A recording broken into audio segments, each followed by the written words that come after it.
you have to hit okay. Anyway. Just turn me on, turn me up, and turn me loose.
Hey, And we're live.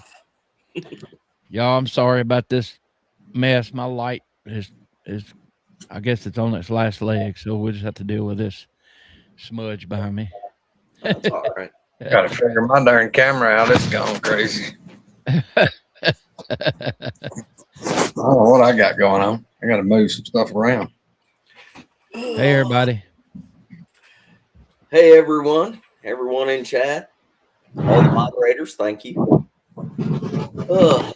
Guys, well, it's been a couple weeks. No squirrel today. What?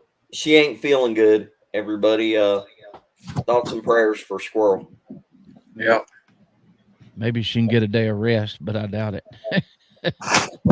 Hold on, man. Let me flip over. Where you going, Greg? There you are. There. That's what it was. There you go. Look at his buddies back there.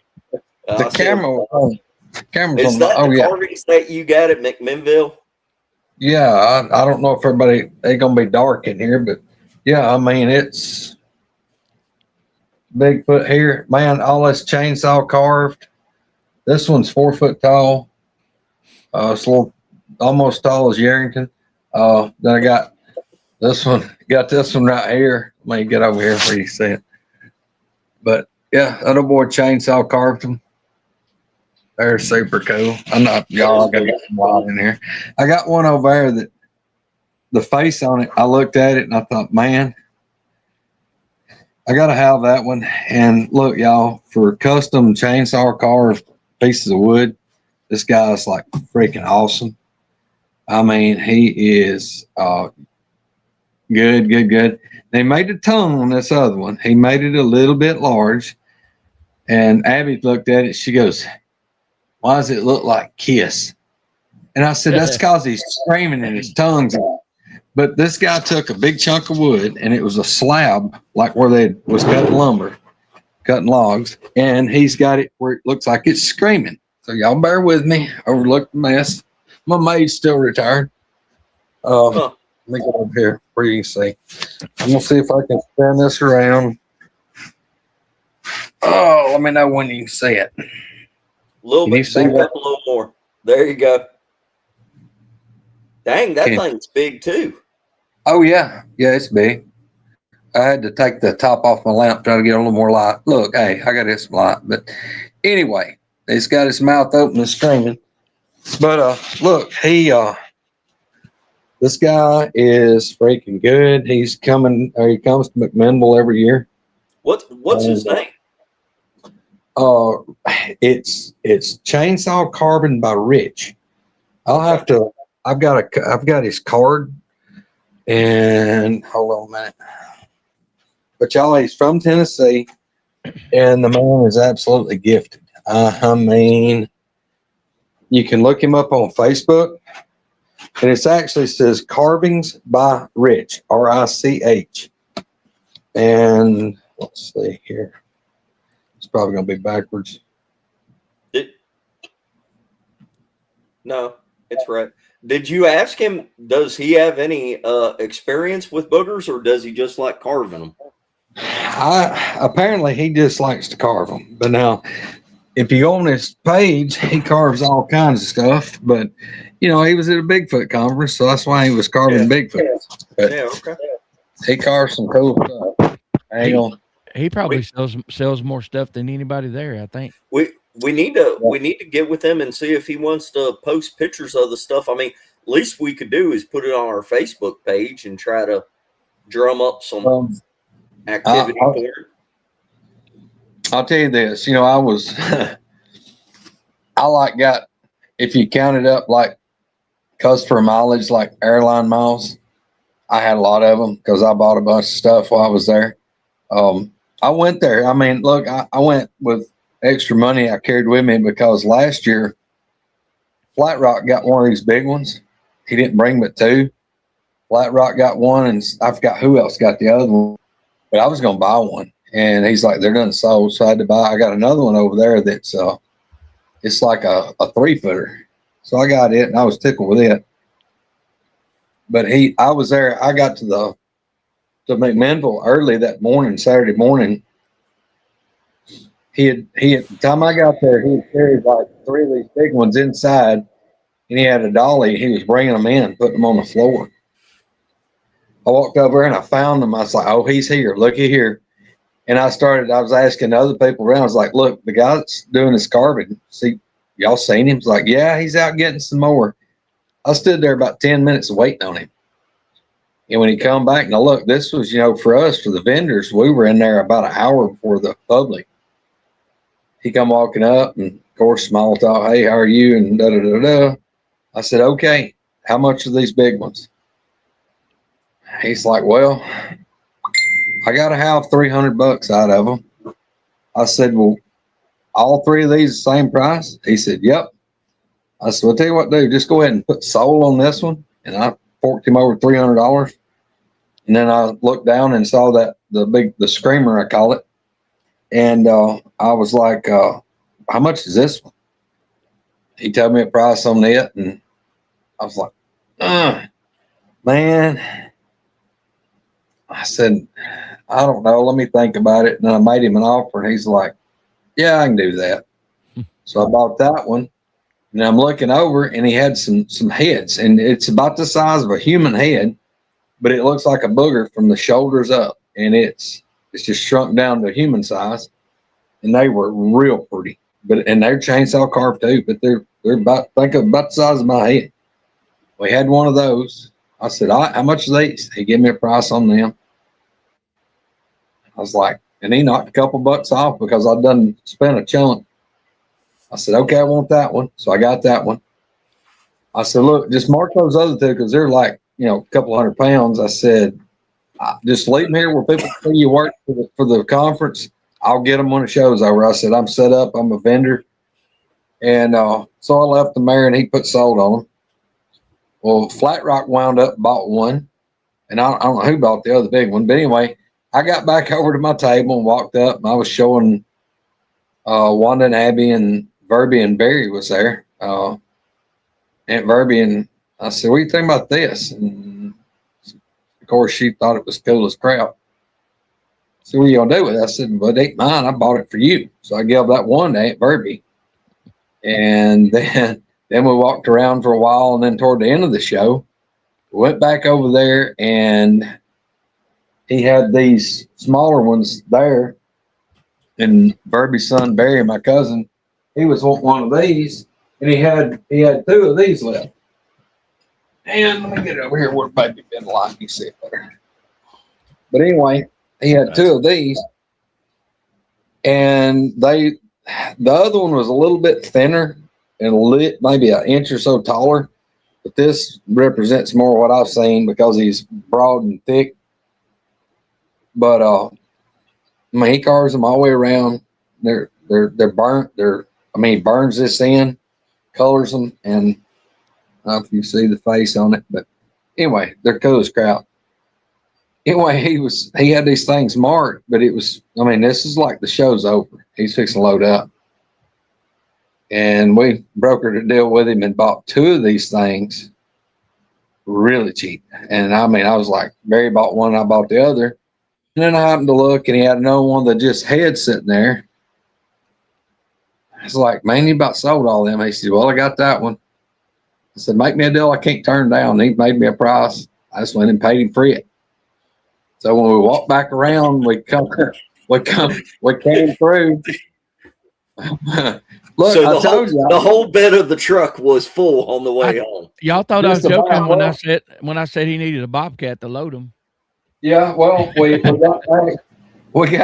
back over, and I walked by because I had the big face. I had it on the dolly and had this thing sitting on top of it. And of course, I had to borrow his hand trucks to carry him out to my pickup. But as I came by COONBO's table, of course, you know, he had people around him and he was talking to somebody. I just walked by his table and took that one, the neck head, kind of like Verby's got. I just spun around and set it right in the middle of his table in front of him. And I never quit walking. I just dropped it down. I said, don't forget who gave you that. And I just kept going. And he's just like, so anyway, I gave Verby one, I gave COONBO one, and then I brought these home with me. So, but look, y'all, no joke. Go online, go on Facebook, and it's Carvings by Rich, R-I-C-H. And you can, this guy does, I talked to him pretty good a little bit. He does like competitions, like chainsaw carving competitions and stuff. Oh, really? Cool. Yes. Yeah, the man's gifted. Look, I told him. If y'all go on there and you buy something from him or you reach out and make a comment, tell him that Greg was the one that brought him up on our show. Yeah, look, I'm going to advertise this old boy and look, he undoubtedly goes to a couple of different like venues and stuff. And, but y'all, his prices, if I'd have bought something like this at a lot of these places, you know, the souvenir shops or say Gatlinburg Pigeon Forge, the thing right there had been $800. Probably. I mean, possibly more. But here's the thing though. I think he was baiting me up because he said I can do a big one. And I'm like, you got my attention. You've got my attention. I said, how big a one could you do? He said, well, the reason I don't do a big one to bring here, he said I'd have to move it. And he said, it's just me being able to move it. And it's bumsome and hard to move them. I said, well, what about one maybe 8 foot? He goes, oh, yeah, I just need a log. I'm like, oh, wait a minute, hold on. But I asked him, I said, how much, just give me a ballpark. And he told me that, he said probably an 8 footer.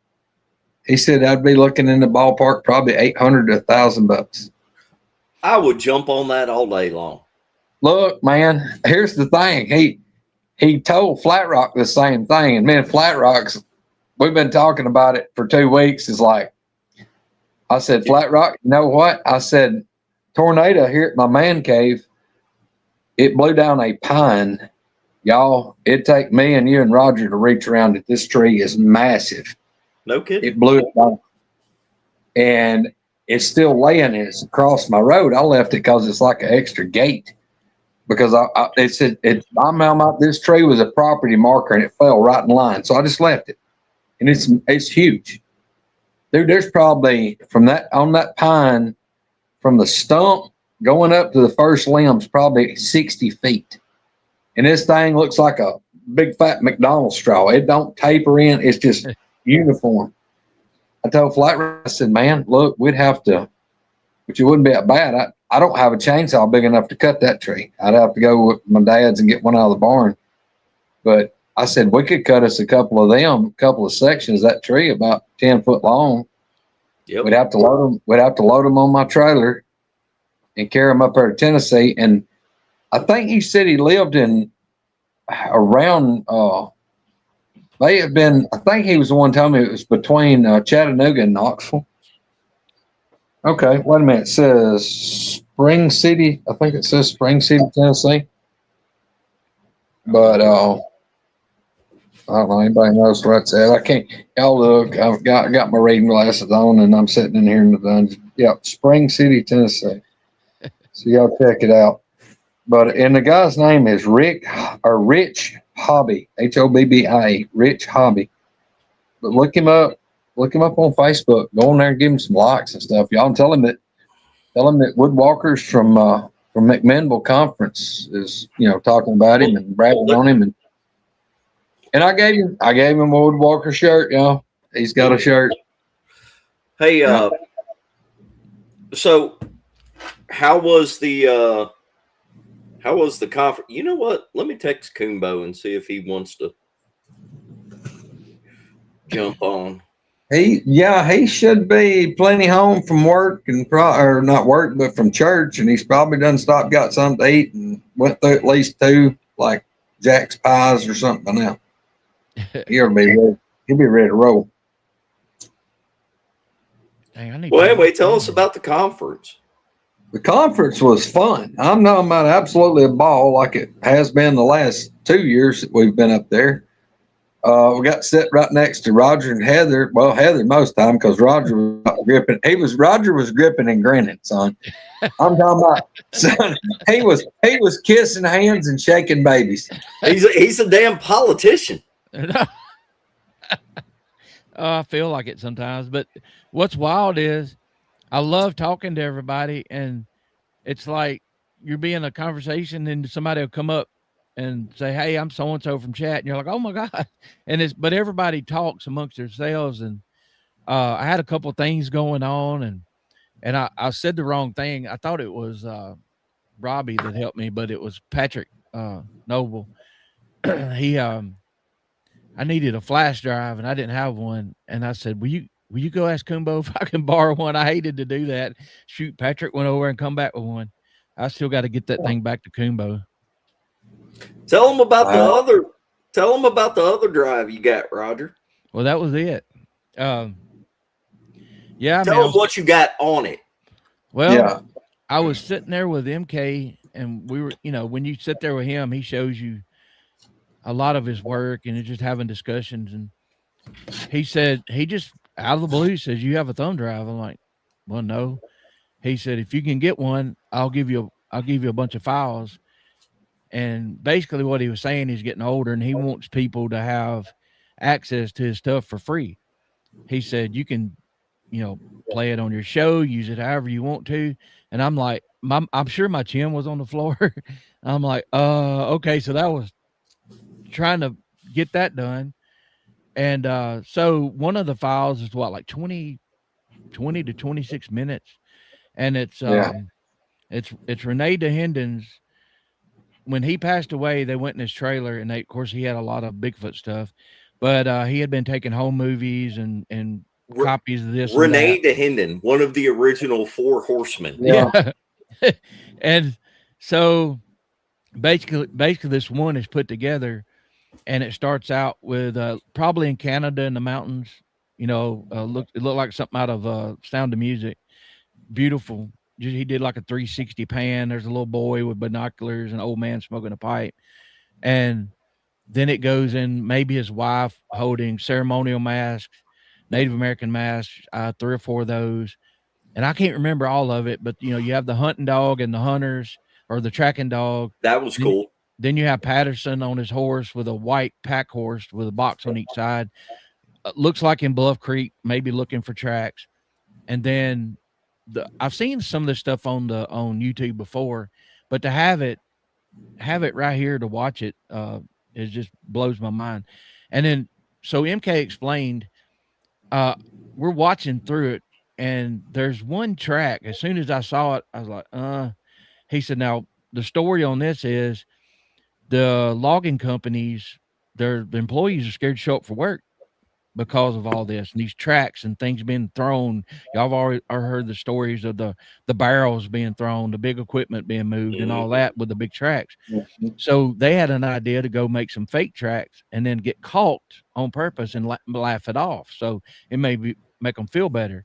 Well, that one track is obviously fake, but they still measured it and filmed it and everything. So, but anyway, and then the last half of it is all original Patty film. I'm assuming it was. So if Patterson's wife had the original copy, and then if DeHenden had a copy of a copy, this is a copy of that copy. So you're 3 no more than 2 copies in. That's what I'm guessing. But well, it's still high enough quality that you can, even from the video, you can take a screenshot and edit that. Yeah. Like, I mean, I can edit it on my iPhone and bring out detail in it. Mm-hmm. And it's impressive to be able to see, you're looking at the actual clips. He gave them to Roger, but you're looking at the actual clips from the original. It's a piece of history. It's not the blurry shit that you see on YouTube. Right, like 50 copies of copies Yeah. of copies. And the thing is, also, I told Spencer, now if you see it, you see MK's stabilized version, you only see 8 to 10 seconds. Now Yes. we've all seen the whole thing way back when, but I forgot about some of it. And so Well, it's even like when she's walking away and comes out behind that big tree and that wood pile. Yeah. Some of that's really clear. I forgot how clear some of that was because Patterson, what MK told me, he was running and stumbling and all that. And he did, and you could see it in that video. And like, a lot of people don't understand. They've seen the standard YouTube version of the Patty film, where you just see that one section where she's walking, turns and looks and just keeps walking. Yeah. A lot of people have never seen the older stuff, the more complete thing, which I would imagine that if MK has access to the entire thing, he could go over all of it. Hell, he's how I even got into this thing. I know, that's what's wild. It's like, but in just the little clips that he gave Roger, it actually shows Roger Patterson on the horse. It shows the section where he talks about, I don't know if everybody has heard them talk about, but Roger Patterson ran up and was recording Patty, and then he had to get up and reposition. This shows it. It shows him getting up and moving towards it and repositioning. Did you notice how steady it got when she came out behind that? Yeah. You know what happened there? MK said he laid it on a log or something. He laid it on a stump or a log, and that last 10 seconds or so. Yes, much more stable. Pretty incredible. And the last 10 seconds where it walks into the woods. See, a lot of people have not seen that. The way it steps over that one big log. You realize how big that log is that it stepped over? Yeah. I mean, it's huge. And it just steps over it and keeps walking. The other thing too, I mean, it was cool as crap because, we was busy, and I was trying to go around and see a few people and look, we got to see a lot of great people. But when I walked by over there and Roger done he kind of went through there like a linebacker and busted through the crowd, and he got back there where MK was sitting.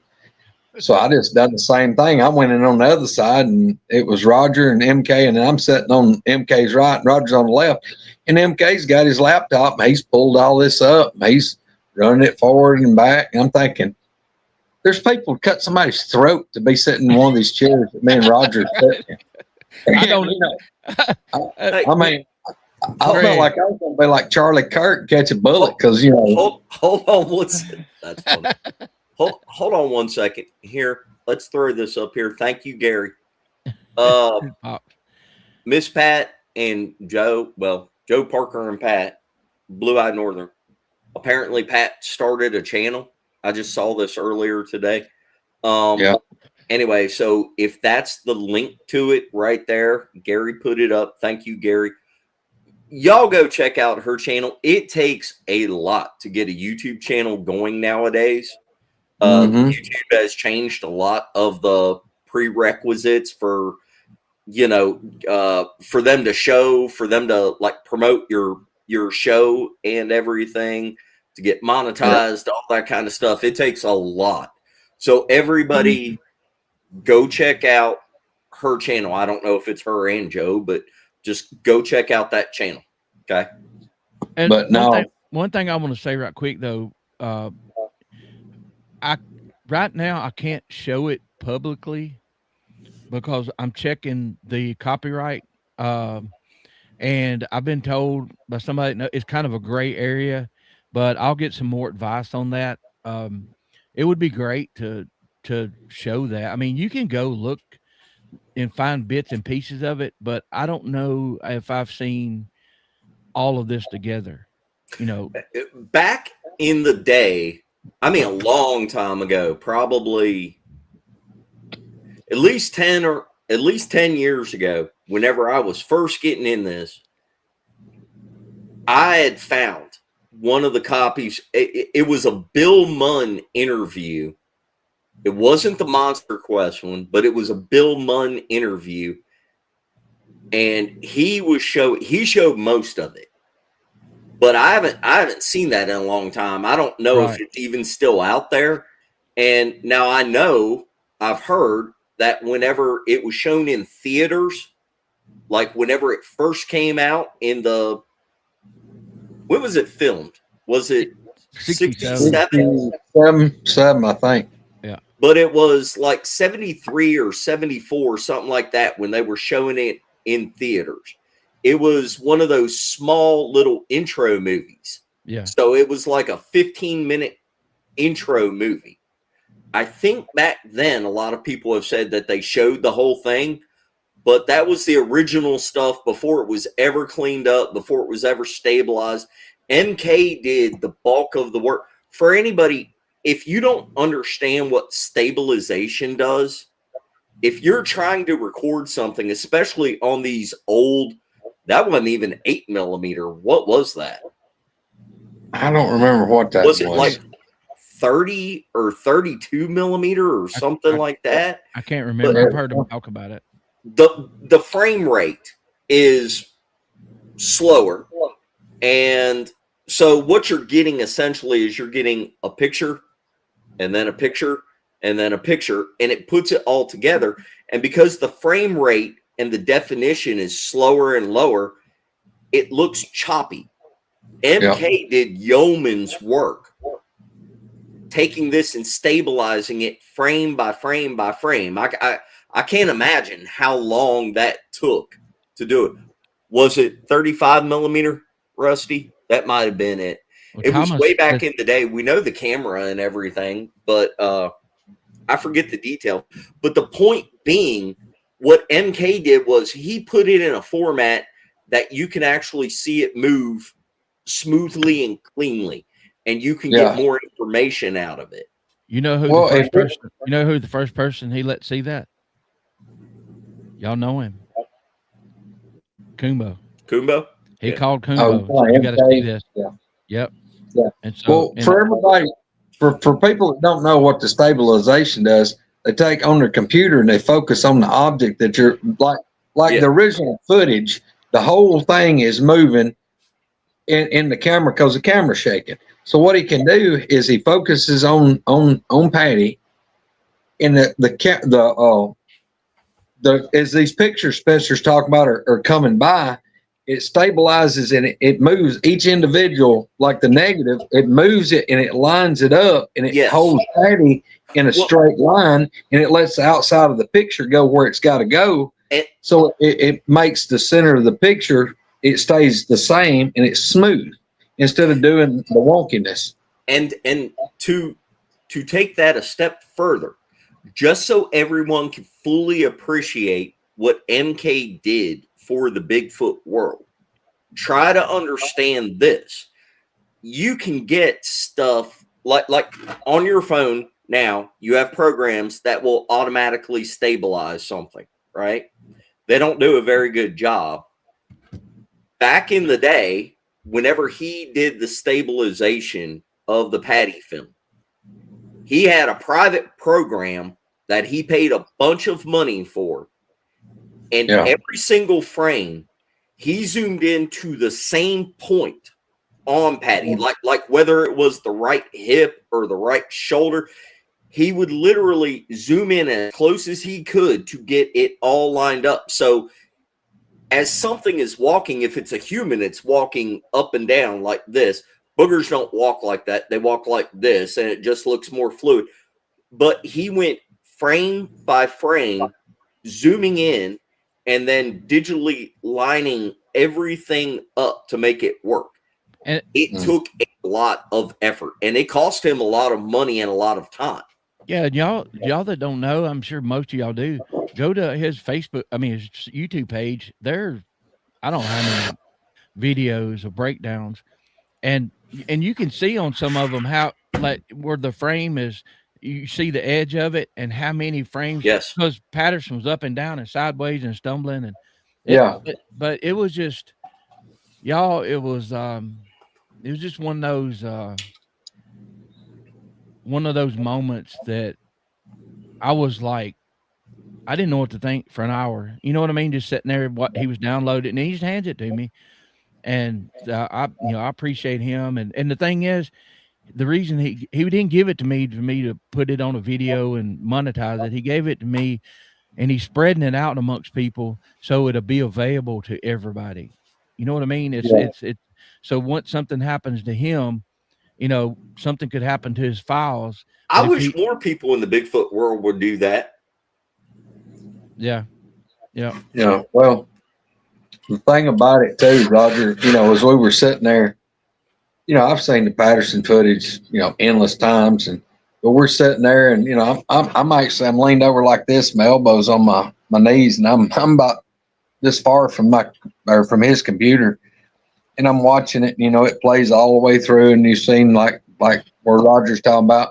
Patty gets way down there, and she looks back again, and and it's like you're watching it, but I'm watching what basically I've seen right here in North Alabama, and that's why I've tried to explain to people is like, look, if Patterson and Gimlin tried to hoax something, undoubtedly they knew what I was going to see nearly 60 years later or 50 something years later here in North Alabama. And look, I know I get hung up on this, but if you'll notice on Patty when she's moving, it's like the color changes, like as you can see the muscles, and that's what I've seen. I mean that I've seen that the first one I saw across the road, it was like the color on it was moving around, but it was the sun reflecting off of that hair. It was like the hair was real greasy and oily, but just shiny and slick. But that whenever he posted those, well, not whenever he posted them, whenever I saw them 10, 11 years ago, of the scapula moving and him pointing it out, and the trapezius moving, and the thigh, there's a bulge on the thigh, hematoba, that comes up, and he pointed that out. Whenever I saw that, my whole life of being in the woods, teaching people wilderness survival, just all of that, I'm sitting there looking at that going, no damn way. I mean, but you look at it and you go, there ain't no way you can fake that. And that is literally what got me out there looking for these things. All right. Spencer, too, for me, here's the other thing. And look, I know boogers is got to be like people. They're going to be different body builds. They're going to be different, portions. But like Patty, if you'll notice, a lot of people say, well, I saw his thing. It was like a bodybuilder. It come down like a V and got narrow, and then its legs was big, but its chest, it narrowed down to the waist. You look at what Patty looks like. Patty's body is just like a barrel.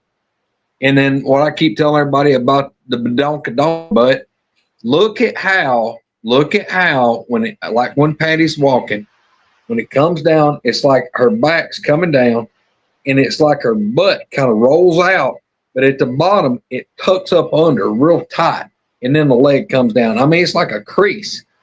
That's exactly what I've seen right here, because it's like their butt is just like a bubble butt on them, and it tucks in tight, and then their legs start. And that's what I saw right here.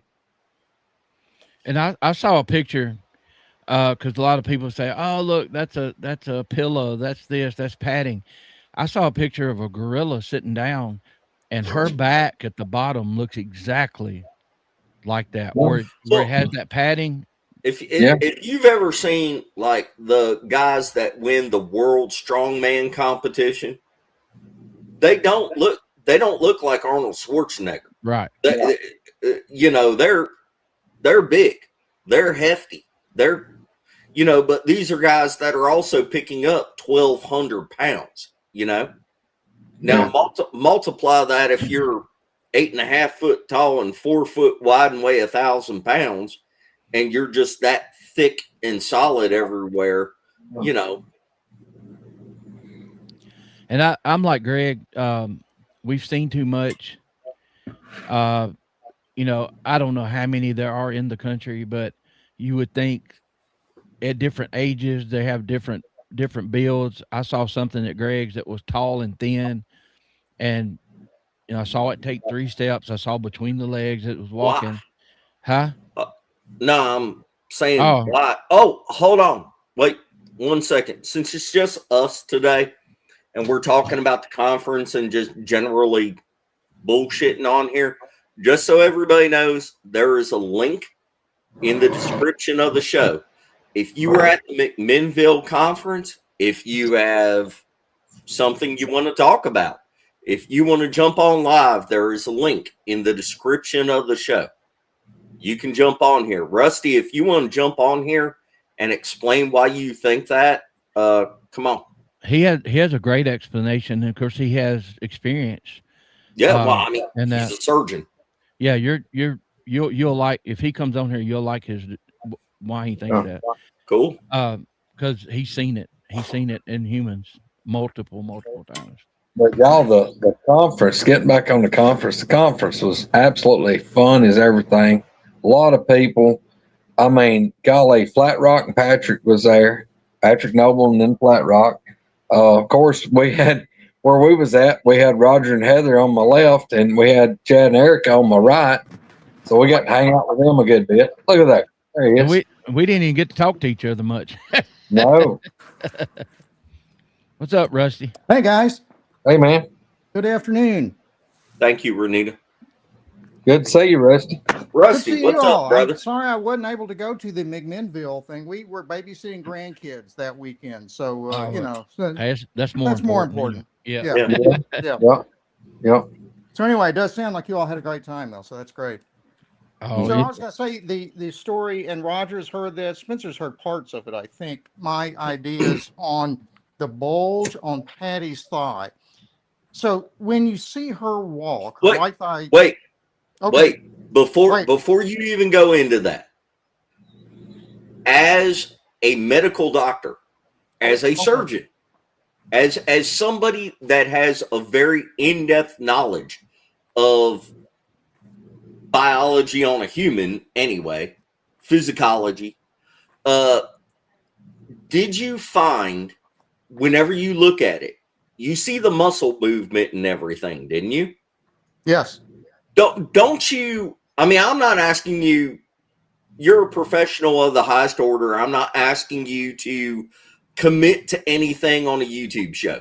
But Rusty, didn't you, in your mind, didn't you think that how do you make a costume that does that? Oh, you know, I honestly, I'll go all the way back. I saw that when it came out in the theater in 1968 or whenever it was. You know, he filmed in 67. It came out as a short, you know, that they would run with a feature-length film. It was like 20 minutes or something. Yeah.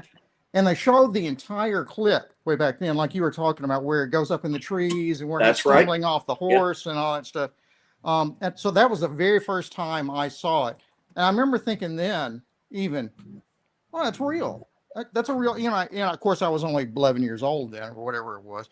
But as I, you know, got older and hopefully a little wiser anyway, I'm still overwhelmingly impressed by it. It's still the single best piece of evidence I think we have for the existence of these creatures, easily. So if that tells you, I think it's about as real as you can get. All right, what's the deal with the hematoma? Why do you think that comes from childbirth? Okay, so here's the deal. So yes, I am a gynecologic cancer surgeon and a professor of female pelvic anatomy in medical school. Or, well, I'm retired now, but I was. So yes, I spent a lot of time looking at female pelvic anatomy in humans, obviously. But I think there's, you know, room to think there is some overlap between human anatomy and other, primate or Bigfoot or whatever it is. So there's a phenomena that occurs in women who are giving birth, particularly in women who have what we call shoulder dystocia. And that's where the baby's head gets through the pelvis, but the shoulders get stuck because they're too wide. It doesn't happen very often in humans because typically in human births, the baby's head's bigger than the shoulders. For who knows why, sometimes that's not the case, and you get so-called shoulder dystocia. And you really have to go through, as the doctor delivering the baby, you have to go through lots of different maneuvers to try to get the shoulders to come out. One of which is you have to hyperflex the hips and pull and hyperextend the knees so that you're pulling as far back on the hips and knees as you possibly can to widen the pelvic canal just enough to get those shoulders, the baby's bony shoulders out. In other words, you're trying to stretch the pelvic inlet so that the baby's shoulders can get out. So if you're a Bigfoot mother and you're giving birth out in the bush, and we think in general that, at least as we understand Bigfoots, it is likely that the shoulder, the cross diameter of the shoulders is considerably larger, relatively speaking, than humans in the Bigfoot. So why wouldn't Bigfoot have shoulder dystocias sometimes too? It certainly seems reasonable to me that the Bigfoot shoulder is probably even relatively bigger than the baby's head than in humans. So you would think that occurs occasionally. Well, what happens sometimes in humans, when you do that extreme maneuver, hyperflex the hips, in other words, push them up just as high as you can get them, hyperextend the knees, and I'm trying to demonstrate with my hands. That's not working very well. Use your feet. Yeah, I can just contort myself. At any rate, what happens? Bigfoot porn. Okay. Either the quadriceps muscle, that's the muscles on the anterior thigh, or the sartorius muscle, which is a muscle that goes across the anterior thigh, tears. In other words, it tears loose from its insertion at the knee. And when it tears, that muscle contracts and forms this bulge kind of a thing. And that's exactly what you see, or at least that's what I think I see on Patty's hip. So I wonder if, assuming she's a mature adult female, she gave birth at some point and that happened, and it was, in humans, we would fix that surgically. In other words, as soon as the mother was back on her feet, you go to the OR, it's relatively minor procedure for an orthopedic surgeon to fix that. So you don't see it on humans, but in a Bigfoot out in the wild, if she had suffered that, maybe she's walked around with that for months or years. That's my theory about it. Wow. Well, that's a good explanation that I could think of. Yeah. And actually, that's why we need different people with different backgrounds in this, because that I never would have known about that. If what he is talking about, if the hyperextension of that leg is what caused it, but keep in mind, a couple of y'all know, like I do, about like boogers crawling around on all fours and going up in trees and everything. It's not that far of a stretch to that. Even if it wasn't in childbirth, sure, it's not that far of a stretch to think that, if that's the explanation for the bulge where the muscle, what'd you say? Where it tore. Yeah. Okay. It tore from the insertion at the knee. So the muscle itself is contracting, but since there's nothing for it to attach to, it just balls up. It doesn't, just pull the knee back. Rusty, we need you to get Bob Hieronymus or whatever his name is, medical records, and see if he gave birth. Yeah. No. I'll look into that. Look, the eloquency of the way Rusty described that, and he put it where even I could understand, because for me, I'm picturing, like a Saint Bernard coming through a Chihuahua dog door, and it's gonna tear some up.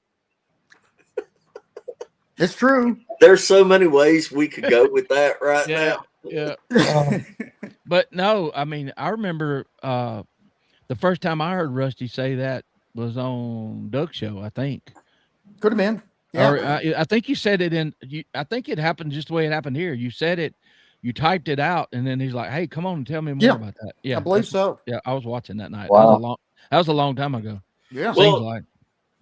you know, 2 or 3 years. Mm-hmm. some of the, it's hard to say based off the pictures, but some of the tracks. It's purely a hypothesis. I have No, no data. It's no, I'm just simply saying there are some of the pictures that were found around. Man, I can't think of the name of that place in California where Bluff it was Creek. Bluff Creek. Bluff Creek. Some of the pictures that were found around there.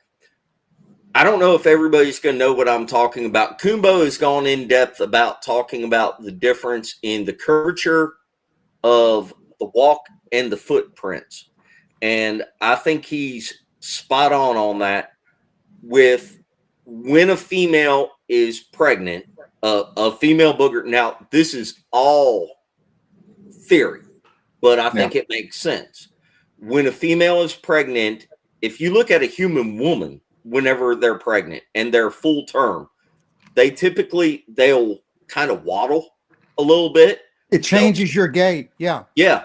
Actually, the ligaments in your pelvis loosen, and a female pelvis loosen a little bit, which allows you to have that waddle, so you'll support the weight better. And some of the pictures, whenever we talk about typically Bigfoot tracks will be in a line. Some of the I've seen many, not just some of the stuff from Bluff Creek, but many will be curved out. And interestingly, it's always in the fall of the year. Well, actually, it's right about this time right now. But they will be curved out where they take a step and their foot, whenever it hits, will not be the atypical flat, wide, it won't flatten out like that. It'll be more like curved like that. The actual exterior of the track will be more curved, like they're putting weight on the outside of the foot. Rusty, you might have some insight on that. But anyway, some of the stuff at the Patterson Creek thing that they were filming, I don't know if everybody knows this, but Bob Gimlin and Roger Patterson were up there for a while before they filmed the Patty film. They had been going up there. They were commissioned to go up there, and weren't they? I think they were. I don't want to misspeak, but they had been going up there documenting and looking for boogers before this happened. But some of the tracks were indeed like the curve kind of waddle walk. Well, and also we've all seen this out. You know, if you've been lucky enough to find trackways, where some of them you will see the foot leading it is directly in line with the next one, and so on, all the way down, unless it changes direction or whatever. But then I have found them, like Spencer's talking about, where the feet were curved and there was a gap. Yes. And so this foot steps here, so that would, like he said, this is like speculation or whatever, but it would make sense if that's would and like he asked you, would that cause that, Rusty?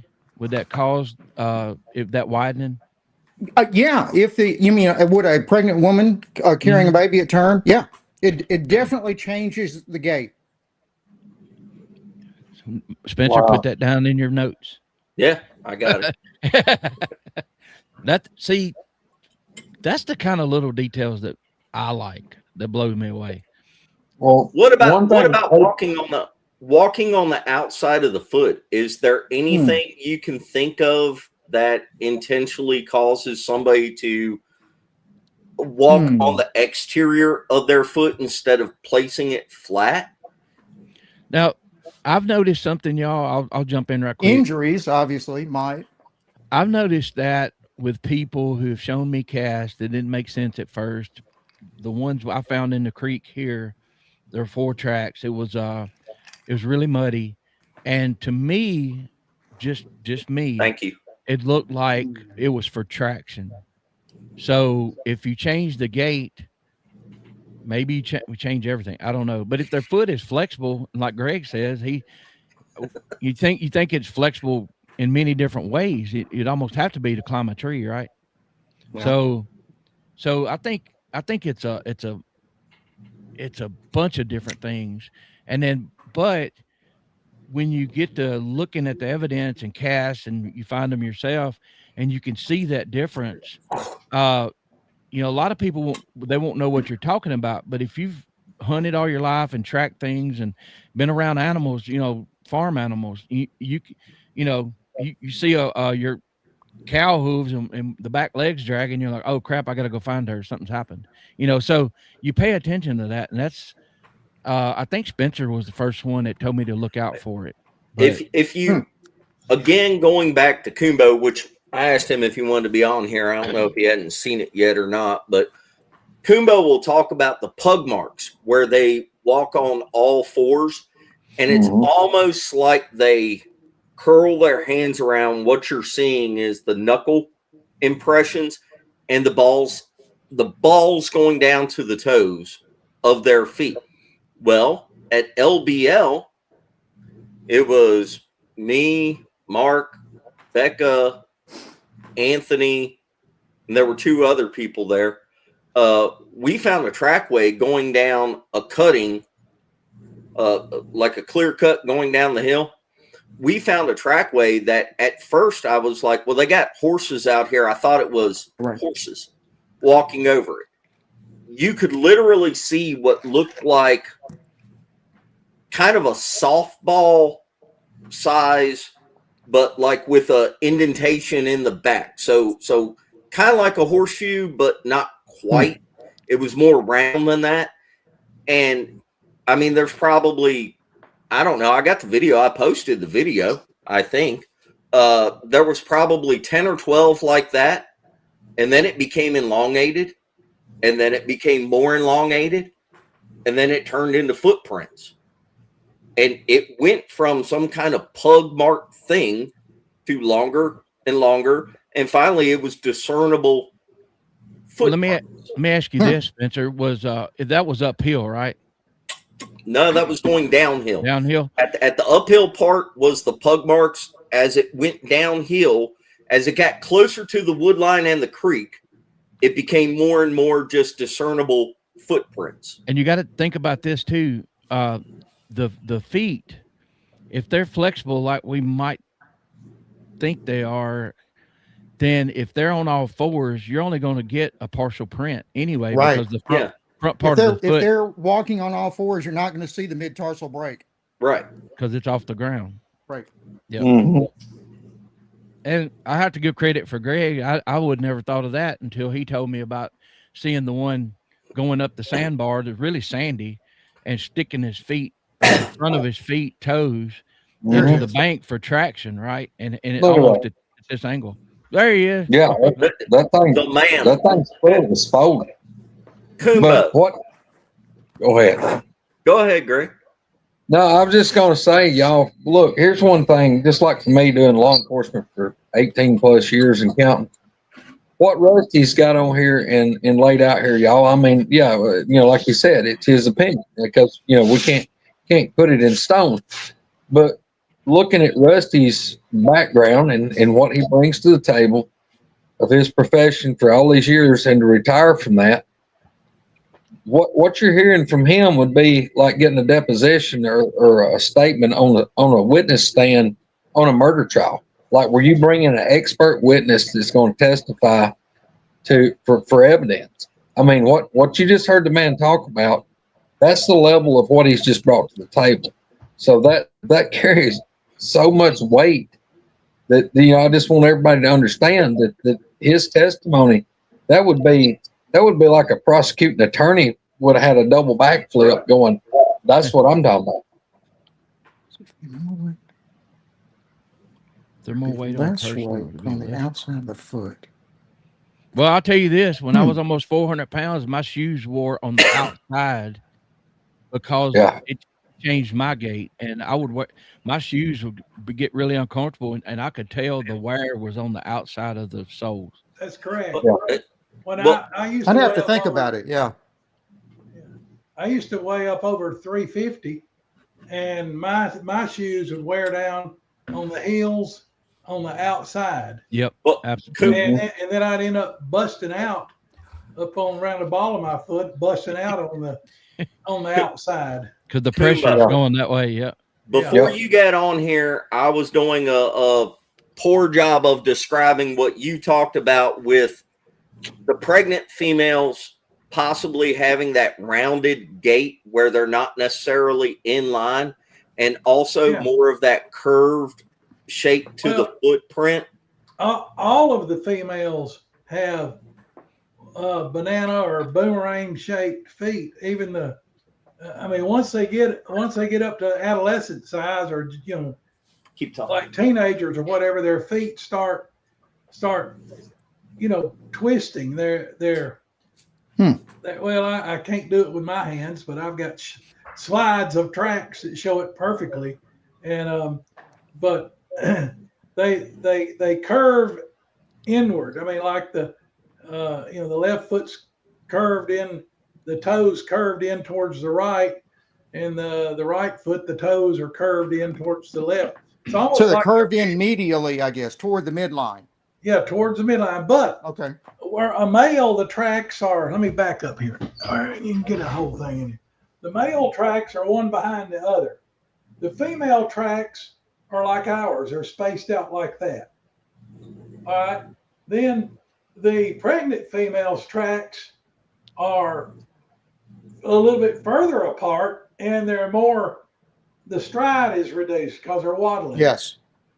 But that happens in human females also. Absolutely. The more pregnant you become, the more weight you're carrying. Right. Not only does your gait change, but actually the ligaments that hold your pelvis and hips together loosen. They naturally do so because they're supposed to, because you have to give birth.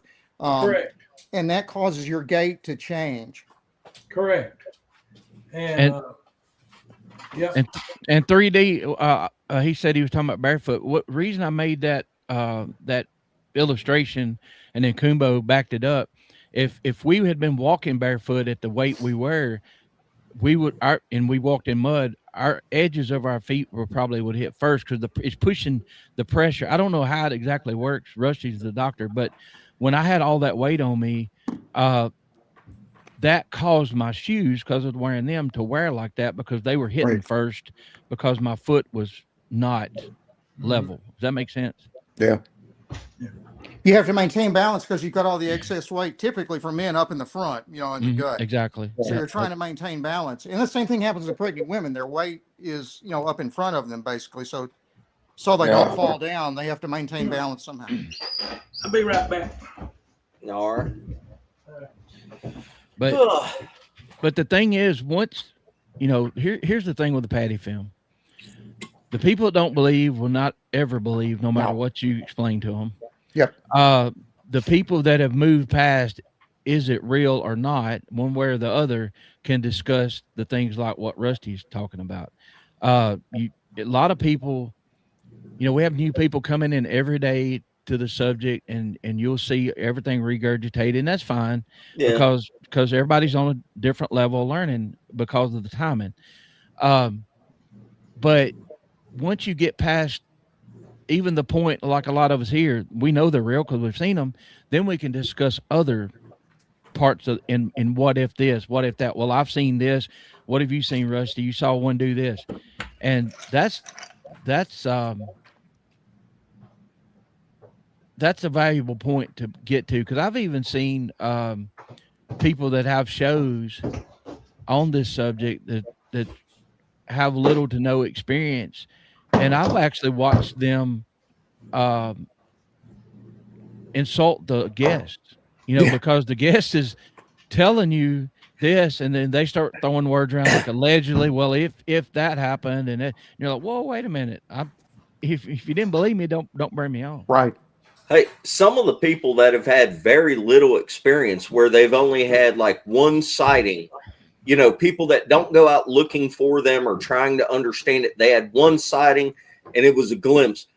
Some of them can give you more insight into the stuff than a bunch of people. COONBO's threatening me.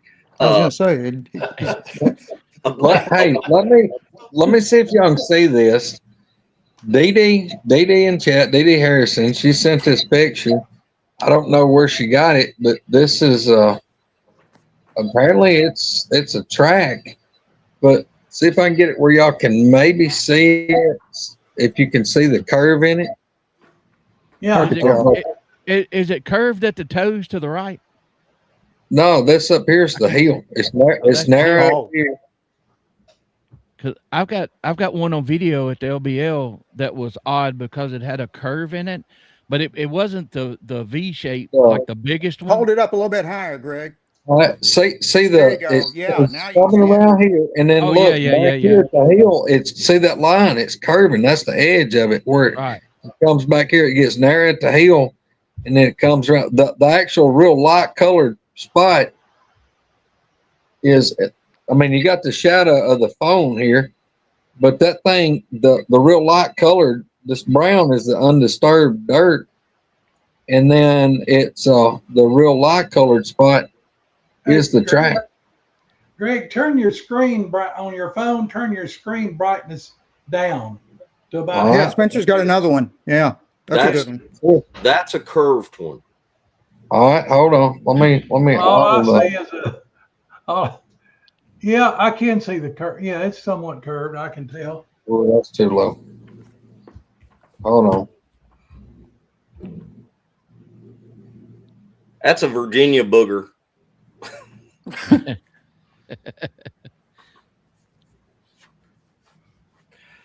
me find the sweet spot. Yeah. I can't get it to show. Yeah, it's hard to see it. Hey, yeah. Well, we're going to get back on the McMinnville thing, but before we do, while we're talking about the tracks, COONBO, you're the man for this part, the pug marks. Hey, number one, before you go into the pug marks, have you ever seen where the pug marks transition into footprints? One time that I can remember right off the top of my head. Well, anyway, it was down in actually two times I can think of. Both of them happened to be in Mississippi, but I've seen it. I've seen it a couple times that I can remember right off the top of my head. I mean, Mark Green and I found a trackway at LBL where it did that, where it went from kind of like the giant horse hoof thing, and it kept getting longer and longer, and finally turned into feet. We posted a video about it, but I think it was 2 years ago, 2.5, 3 years ago. But anyway, on the pug marks, since you've seen them a bunch, would you please explain to people what the pug marks look like, how far apart they are, and all that kind of stuff? Well, it depends on the size of the ones making it, how far apart they are. But and I've never seen pug marks that I know for sure were made by a type 1. All of them I've seen were made by type 2s. But anyway, that I can recall right off the top of my head. But I put this nice hat on here to I saw that. To keep the glare off of y'all, out of it from burning y'all's eyes. And but anyway. Hey, I'm the only one who doesn't have a hat on here. I might have to go get one. You know what it is? They can do knuckle walking when they're quadrupedal, and a lot of that you'll see. Now remember, their thumbs are attached to like way back here, so you'll see knuckle marks, and then back behind off to the side you'll see a thumbprint. But they can also double their fist up so that when they're walking quadrupedally, that you get just like a fist mark. Or a lot of times, if they're in a creek or a muddy area, you probably won't see the knuckles. You'll just see a impression in the ground. But what most people don't realize is you've heard people talk about the mid-tarsal break, you know, ad nauseum for going on 30 years now. The mid-tarsal break is a real thing. And what it does, it allows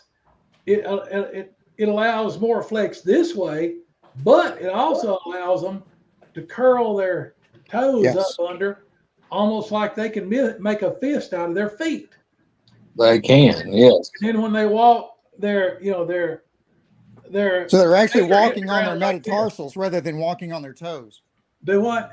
Yeah. They would actually, instead of being walking on their toes, which they would do if you're walking upright, they would Right. be walking on their metatarsals, which are the Correct. bones below the toes. Correct. Yes.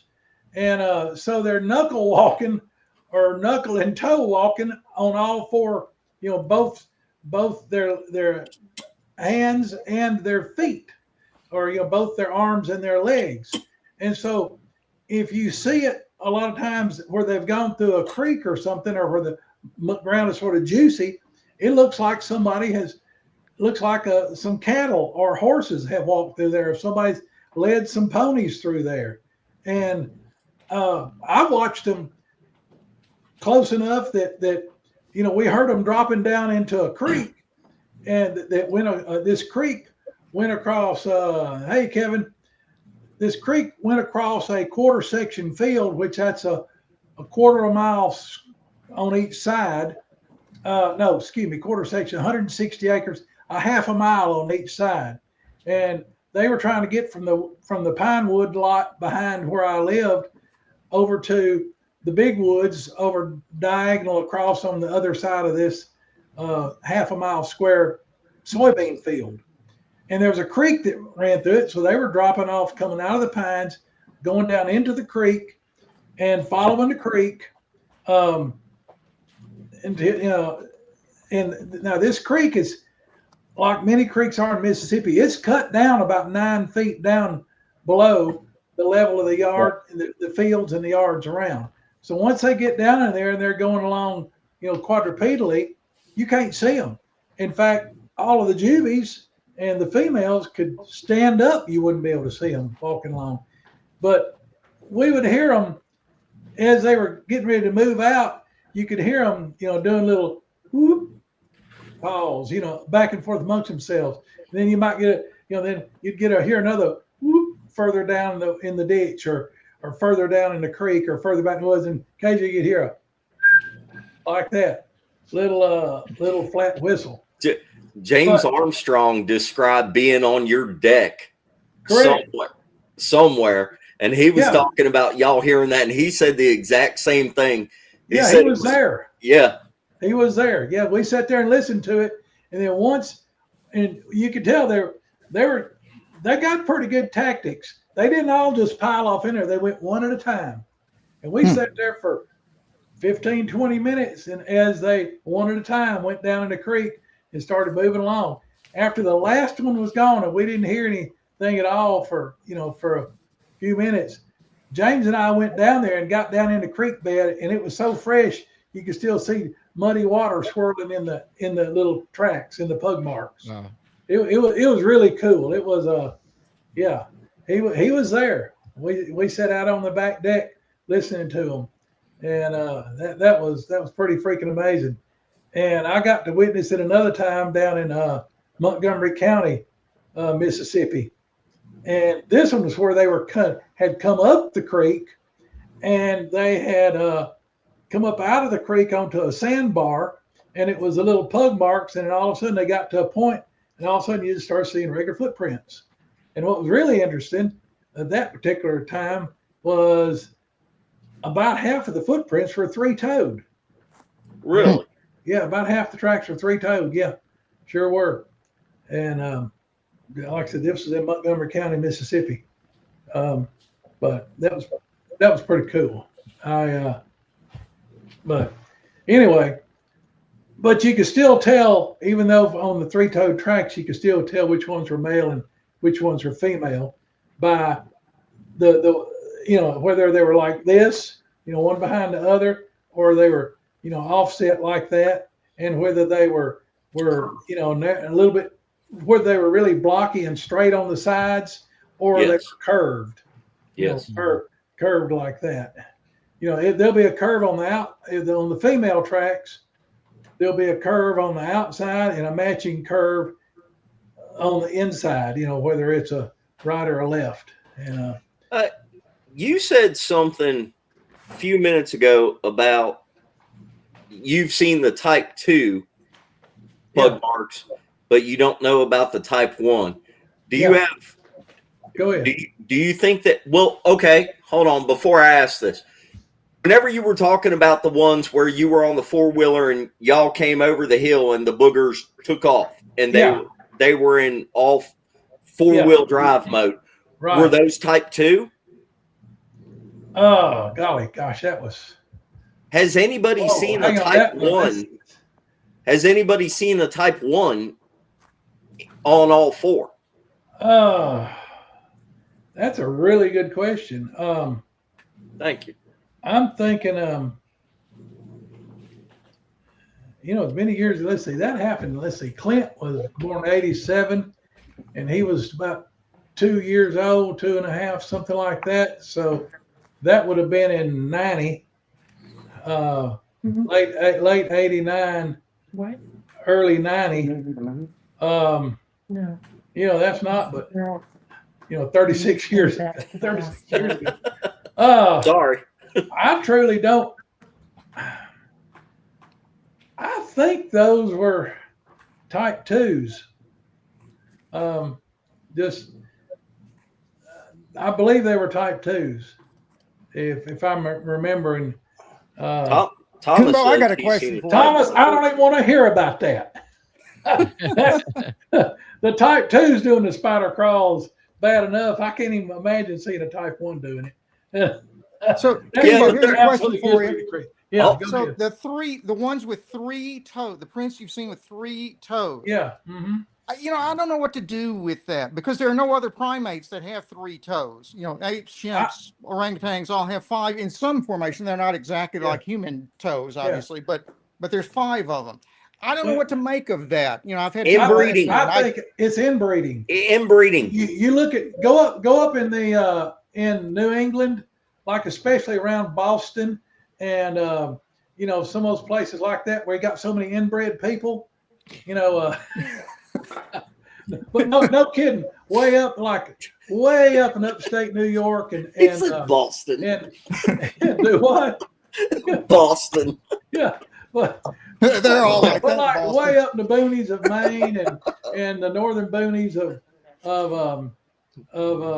New Hampshire and Vermont and a little bit upstate New York.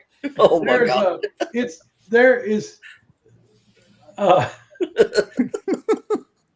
Anyway, mostly in Boston amongst the politicians, of that genre.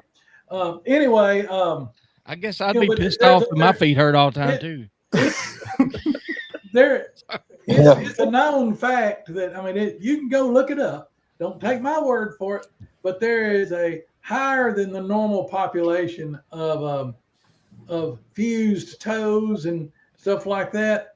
And right. It's really not 3 toes that some of their toes are fused together. That's correct. Well, also, toes are fused. Also, if they have extreme flexibility and maneuverability with their feet, because some of the tracks you see, like the big toe, be way out to the side. That's wake up, Greg. Who's to say that they're not raising some of their toes whenever they walk, or like something got injured and they're just holding it up off the ground? Well, the famous one, the Honey Island swamp monster in Louisiana near New Orleans, was had 3-toed tracks. They never solved it, or at least I don't think they ever saw the monster. Right. But they're famous for those 3-toed tracks there, and a handful of other places as well. Yeah. Well, being near New Orleans, that doesn't surprise me either. But anyway, it's beside the point. But they're like those Boston guys. I'm just kidding. Now listen. He just pissed off half the country. I'm just kidding. Now here's what this is a COONBO theory about what's happened. I do know that back in the day, way back, we're talking about the 1700s, 1800s. I don't know when it started, but there were a lot of the native tribes killed off by disease, and there are some people say that it was done on purpose, that that they would give them blankets that people with measles, yes, and smallpox and the different diseases had had laid on, and that a lot of the rather than fighting them and killing off the native tribes, they made them sick, and they tried to get them to die off, by disease. Now, how much of that is true, I don't know, but yeah, you can debate that all day, but because Yeah. I really doubt much of it was intentional, because we didn't even know what smallpox was until the 19th century, so we didn't know how Right. it could be transmitted. So right. So I think it just like happened. I said, I don't know if it happened in the 1700s or when it was, but anyway, It was right after Europeans came to to the New World. Right. The And first you 150 you years read were about the worst. you read about the history that happened out in the Polynesian islands when sailors from England and Portugal and around the Europe started coming to those Pacific islands, and how they were dying off in gobs of measles. They would get that high fever, and there are descriptions of them running into the surf, to try to cool off, but they would die anyway. But anyway, so I believe that there was a huge die-off, not only of the Native Americans, but also of the Bigfoot, because I believe that they can catch a lot of the stuff that we can catch. And I believe that there was a tremendous die-off of Sasquatch, Bigfoot, boogers, whatever you want to call them. And that created just pockets of them that survived. And thus the inbreeding. So thus the inbreeding that happened. And I believe that a lot of these three-toed tracks that we're seeing are the results of inbreeding that took place, 100, 150, 200 years ago, and that started back then. But now that the population has increased tremendously over the years, and I believe that you're going to see less and less of those three-toed tracks, unless the type 3s, the snouted ones, the beast of seven shoots type, they seem to be as a group of where you can find tracks of them and talk to eyewitnesses of them. They seem to be more inbred than the type 1s or type 2s. And the three-toed tracks are more common. I know I've got a wonderful picture that my friend Harold Corbin took out in Oklahoma, and it's a three-toed track, but it's a big one. I mean, it's a 23 or it's about a 23-inch track, which would indicate a type 1. But a type 1 size, like a patty size. Right. Did you say a 23-inch track and it's three-toed? Yeah. You've seen it, Spencer. It's in my presentation. Probably. Well, probably. I get some of that confused. Now, the Dogman stuff, though, I've seen the Dogman tracks where I don't know if it's a couple of the toes are pressed together, but I've seen what looks like Dogman tracks where a couple of them look like three toes. It could be. I mean, you can see the claws, you can see the dip, and then where the heel hits. right. You know what I'm talking about, the elongated where you got that gap and whatever the heel, what do you call it, plantigrade or flexigrade? Well, plantigrade is what we have. That's where whenever we're standing up or standing still or walking, the heel always hits the ground. The Dogmen have digitigrade feet. They walk on the balls of their feet. And what is their equivalent to their heel is called the hock. Yeah. The hock on a dog, horse, goat, whatever. And that they walk on the balls of their feet. But I have seen some with weird toes, and that I don't know if I've ever seen. I have seen in Louisiana. I saw some three-toed tracks that I don't know what they were. They were weird. There's some weird stuff in Louisiana. Yeah, this was. You're there. Yeah. This was in northwest. Welcome to the Louisiana. family, Rusty. No doubt. Us in Boston.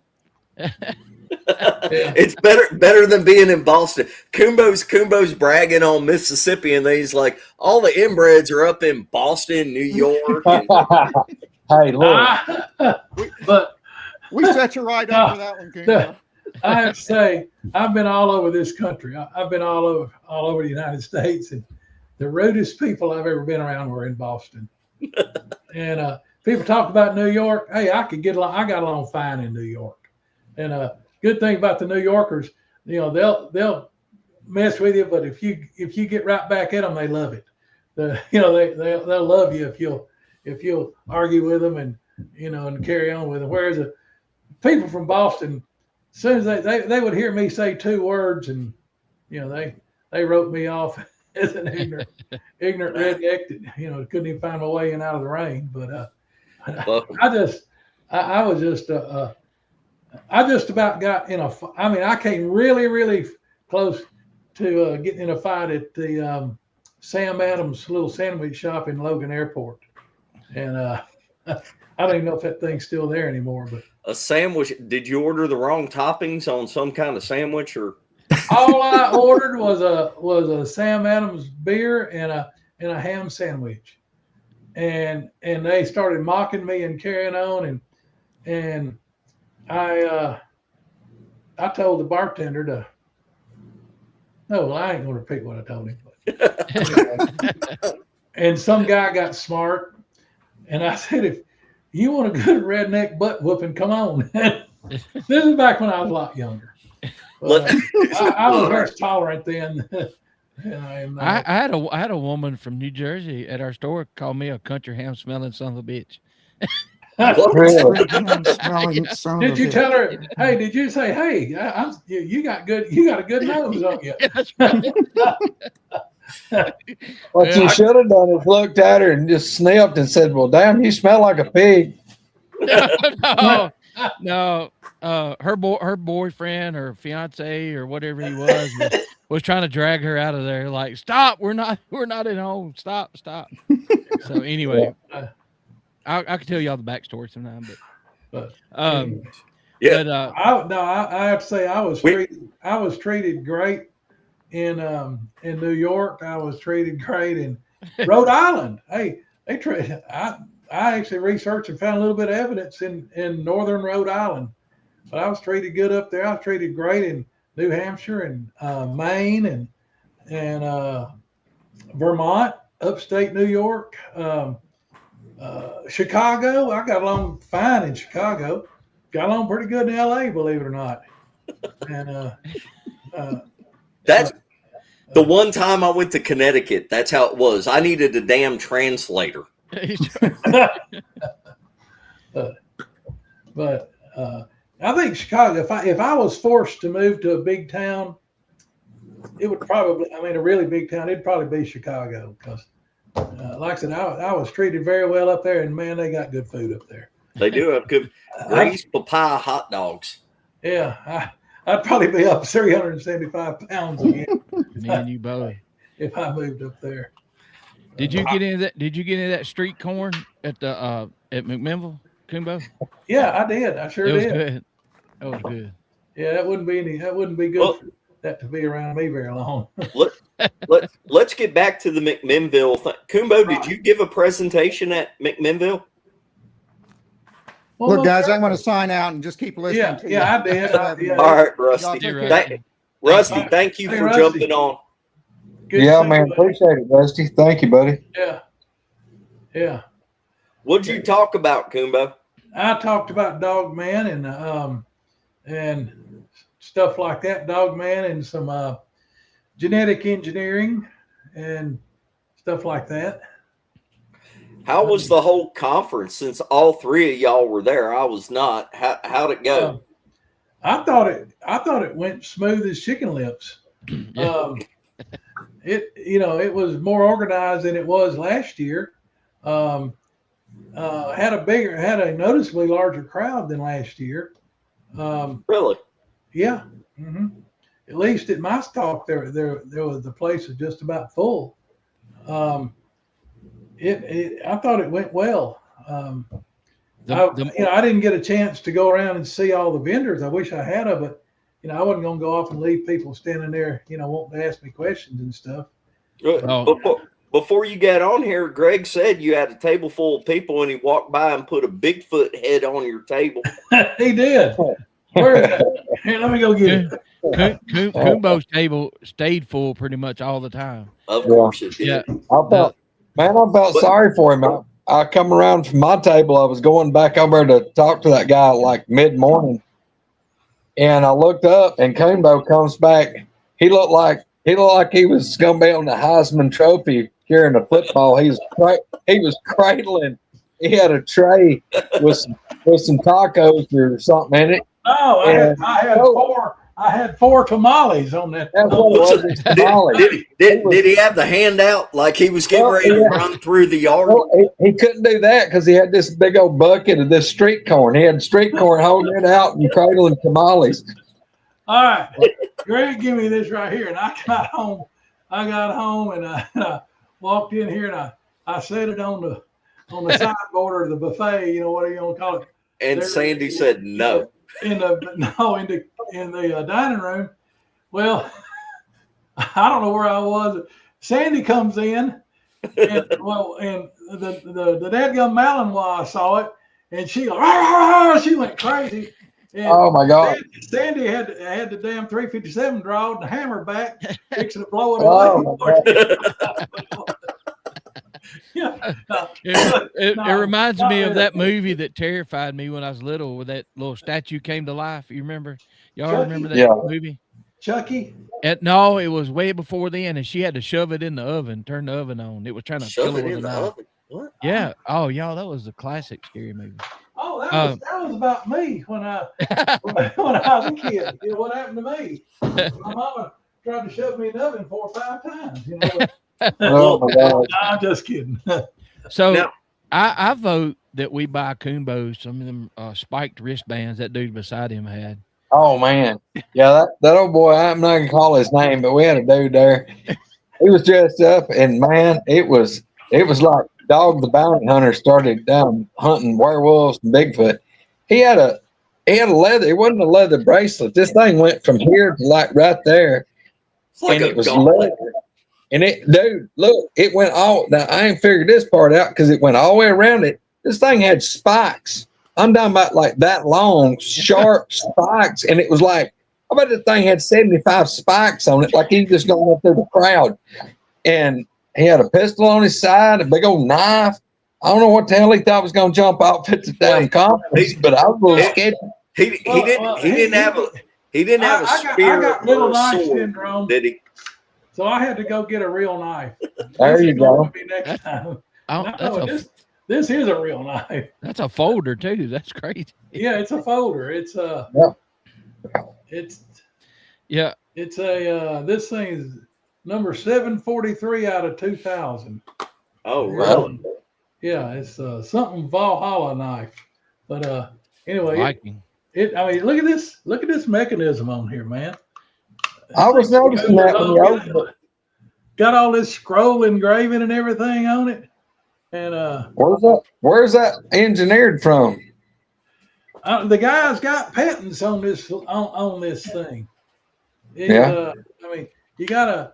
I ain't gonna show you how to do it. It's got a secret thing on it that you gotta trip to make it fold up. But then once you trip it, where was it? Mechanism. Where was it made? Where was it made at? I think Germany. That's something about German engineering, I guess. Yeah, it's doesn't really say on it, but it's the box here. It says the Midgards family, Midgard Messer or something. Anyway, here's the box. I'd be scared. I'd lose a finger with that thing. But it says it's made in Germany. It's got the address of the place on here. And I mean, it is beautifully fitted and finished. Pyro. It's believe it or not, I got it at sort of a of a I don't know if you'd call it a yard sale, but it was a sale at a Did you get that? Did you get that from that same lady you was telling me about? There you go. Yeah. Okay. Wow. Crocodile Coon D. Yes, I can't have I can't have you promoting somebody else's knives on my channel. I'm gonna give you this one next time I see you. This is a number one from me. Man. Oh man. Why don't you look at this? This is anybody's a case collector. Now this ain't mine. Folding a Coke bottle, folding on It is a folding large Coke bottle. Yeah. Yes, it is. And it's got the case tested XX and 1940s to 60 maybe. no, it's earlier than that. Older, 20s. It's somewhere in the 30s to the early 40s. Okay. Really? It ain't got a bad place on it. I mean, it's in perfect shape. I like that I mean, one. That bone's pretty. Yeah, it's beautiful bone. There's not a bad chip in it anywhere. It's got the old well, I can't say it on the air what the old it's got the old style Circle C case. It looks like a piece of raccoon anatomy. You know what I'm talking about? That's all I can say. That's the tail on the C, ain't it? Let me get a lot right here. Look, but what people don't understand, COONBO, they think like, I talk to you all the time, and they think that we're talking about boogers all the time. But this is more of a COONBO conversation. But look, oh yeah, check out this Sunday go to meeting special right here. Oh, this one, look at the turquoise laid in the handle. Oh wow, that's pretty nice. That's beautiful. Look at the spline. Beautiful. This one is a custom knife made. It come out of Texas. It's jumping on the back. It is a Donald Hills special made out of Texas. We don't want to talk about what that knife costs, but look at here. That baby is nice. But hey, look, I'm gonna tell you something. When I say I've got knives, look, I'm ashamed to tell you how many, but one of the dandiest knives I've got was handmade, and it's very special, and it's made a lot like this knife. I'd have to open my safe to get it out. It's a little bigger than this, but I had a feller made one and gave me the original L number 1 Woodwalker knife. And he's sitting right there, and that is freaking awesome. Y'all look, Spencer. I took that one with me last time, Greg. It ain't over there. Yeah. I know better than that. That's got a car alarm on it, Roger. Well, that Spencer. I mean, y'all know Joe. He's missing his calling, because if he had him a shop where he's at right now, he could. I mean, look, the knife that Spencer gave me. If that knife was $500-600, I would expect it to cost at least that. I mean, it's freaking awesome. Thank you. Well, I couldn't believe it. Laying there on the dadgum table, there's this old buck. It's an old buck scabbard, and I don't know if y'all can see it says buck on it or not. Yeah. Do I need to mirror my dadgum screen where it comes through looking right? But anyway, I opened it up, and I could hardly get it open. It has a brand spanking new, and this thing I don't think was ever hardly out of this scabbard, but as a brand spanking new buck 110 USA in it, and I mean it's never been used, never been sharpened. It's in absolutely perfect condition. These things here selling for some serious money now. That's a good knife. It's all about the locking mechanism in them. Right.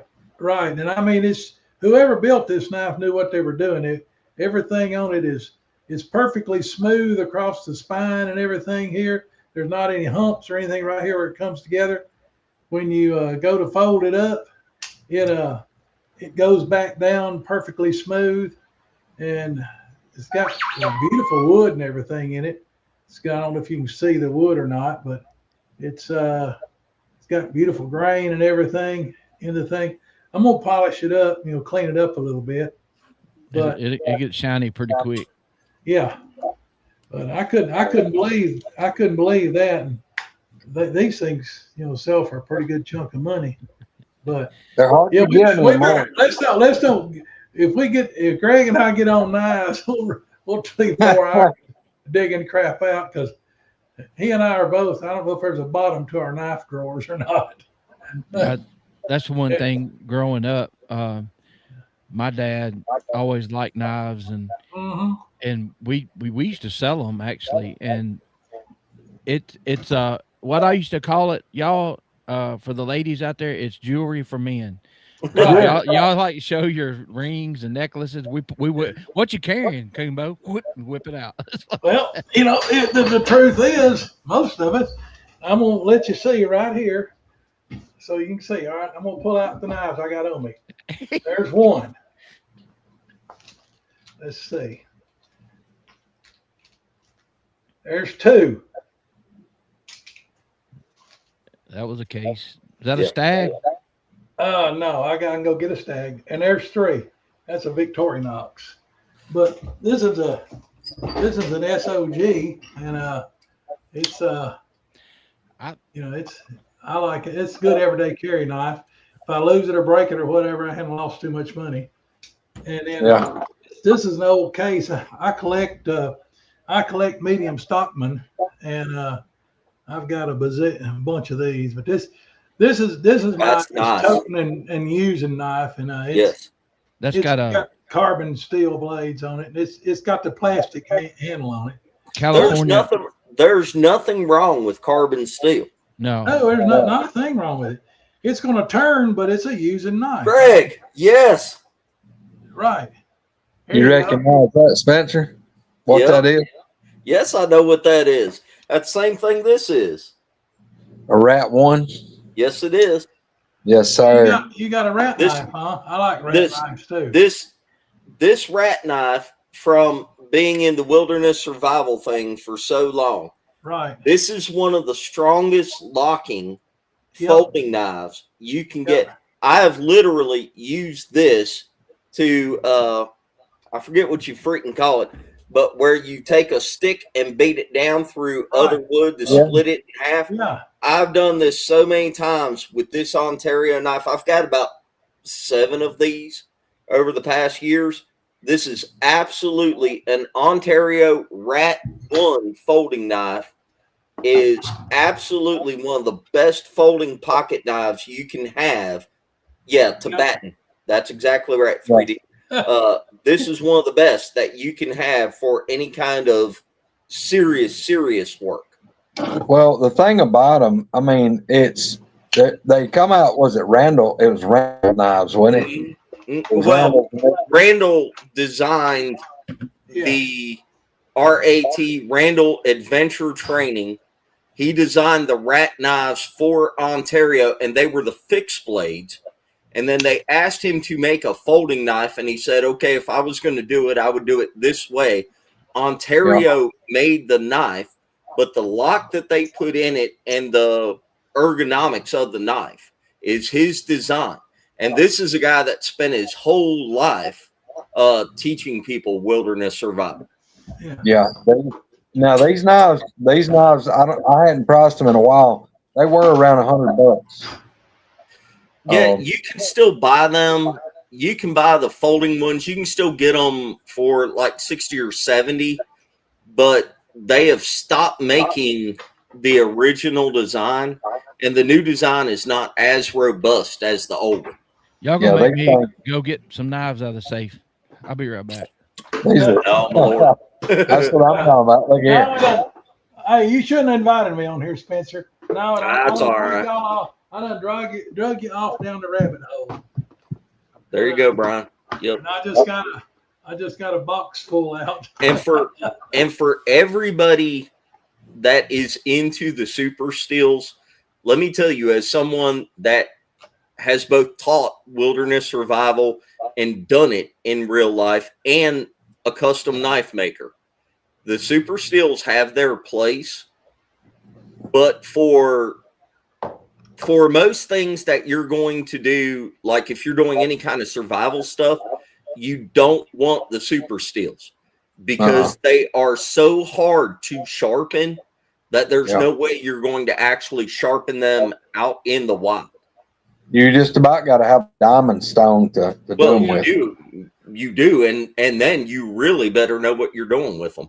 Yeah, Spencer, I'll tell you what. For anybody, since this is our show, we hardly ever talk about the outdoors part or the survival stuff. The thing about it, Spencer, for me, if y'all are going to be out boogering and you want a good fixed blade knife to carry with you, and you want something. Anybody that's around knives, I know a lot of people, they're going to go get something for $20 at Walmart. There's nothing wrong with that. But if you want something that's really quality, if you were stranded somewhere and you had to have something you could depend on, for me, like that knife that I gave you at LBL, yes, absolutely, a Rat 5 fixed blade, absolutely. That's a good size knife. It's real beefy. If you're not going to get a custom knife, this is me talking from a custom knife maker point of view. If you're not going to get a custom knife that is made out of the material that you want it made out of for the exact purpose, whenever I was making knives, if somebody was going to spend more than $500 or $600, I would have them take their hand and put it flat on a piece of paper and draw around it and send it to me so I could get an accurate measurement of their hand. And I would contour the handle so that it fit their hand. You have to know stuff like a 5-degree or 7-degree offset. So the average person is going to have about a 7-degree offset on their hand whenever you're holding a knife straight out like that. When you get into custom knives, you're getting one made for you. If you're not going to do that, Gerber has gone downhill, but Gerber used to be really, really good. Their steel is tempered too hard now. It breaks real easy. You get into a lot of that, but it depends on what you're using the knife for. If you're cooking, that's a whole different thing than if you're chopping wood or if you're whittling out a trap or anything like that. But as far as a pocket knife goes, that one that Greg showed you, this one, an Ontario Rat 1, this is a great, great knife to have. The Benchmades are really, really good. They're a little bit pricey for what they are, but they're really, really good. Well, if you want something that's something else is really, really good, it's got hellaciously strong latches. These Cold Steels, I've been a Cold Steel fan for decades, and Cold Steel is still a good product. Yeah, this is a medium Voyager here, and I've carried it. This one right here, I actually carried it out of the country, and this one saved my life once. And really, it's not lubed, but right now, but this is an old medium Voyager here, and Cold Steel is made out of tough steel. You can just get online and type in Cold Steel knives and watch some of the tests of them. And the Cold Steel machetes, y'all. Right. Now, they're different depending on where they're made. You can get some shoddy ones. Right. But I always carry a small machete. I always carry one with about a 14-inch blade on it. Right. A machete is your best friend for wilderness stuff. And a Cold Steel machete for $30-$40. Great. You should absolutely have one. I've got a couple of them. They for some info, after I left the government, I worked in the steel industry, and I found out real quick that really good steel is made in the U.S., but equal to that is Japanese steel. Japan and Germany, and Japanese steel, and believe it or not, Taiwanese steel, not Chinese, but Taiwanese. Taiwanese steel is equal to a lot of the Japanese steels, and it's equal to any of the German steels now. This is a Taiwanese Cold Steel Voyager, large Voyager, and it's tough as woodpecker lips, and it's got an ungodly It's got an ungodly strong. So woodpecker lips are tough as hell, and chicken lips are smooth as snot. Have I got this right? Smooth as chicken lips. Okay. And Coonbo. it's slicker than snot on a glass doorknob. Coonbo, I got 2 of these. That's pretty great. I don't know if you can see the mother of pearl on that. All right, stop. We're gonna break out the guns in a minute, and Greg will win all day long. Yeah, and this is a 76 Coonbo. Wow. Oh man, that's most. We have to stop on the knife stuff. See. Well, Spencer, let me tell you what this one is. There's very few real Damascus blades out there now. Most of them are just etched. That's beautiful, Greg. Spencer, this is a buck. It's a coffin handle buck. That's a coffin handle. Yep. All right, look, this knife, Buck only made 200 of these, and they were shipped straight to a dealer, kind of like a prize for a dealer. This was one of 200 ever made. Yeah, that's a nice knife. Yeah, it is. And I like a Bowie for a lot of reasons. Yeah. Hey, this is from Coonbo's era. Blade. Hot mill. Hey, hang on just a second. Hot mill. Oh shit! See, I just said stop with the knives, Roger. Y'all made me have to go get some. You know, I haven't broke out any, just one. I know. I mean, hey, but look, and here's this. Hey, this is the only one of these I've ever seen, Roger. This is, believe it or not, an Uncle Henry hawkbill. Yeah, I knew about when I saw the handles what that was. Yep. Yeah, I've never seen one of these before. Uncle Henry was some of the nicest knives. Yeah. What were the kitchen knives that always had the wood? Old Hickory. Old Hickory. The old Hickory knives. I've seen so many of those turned into just basic survival knives.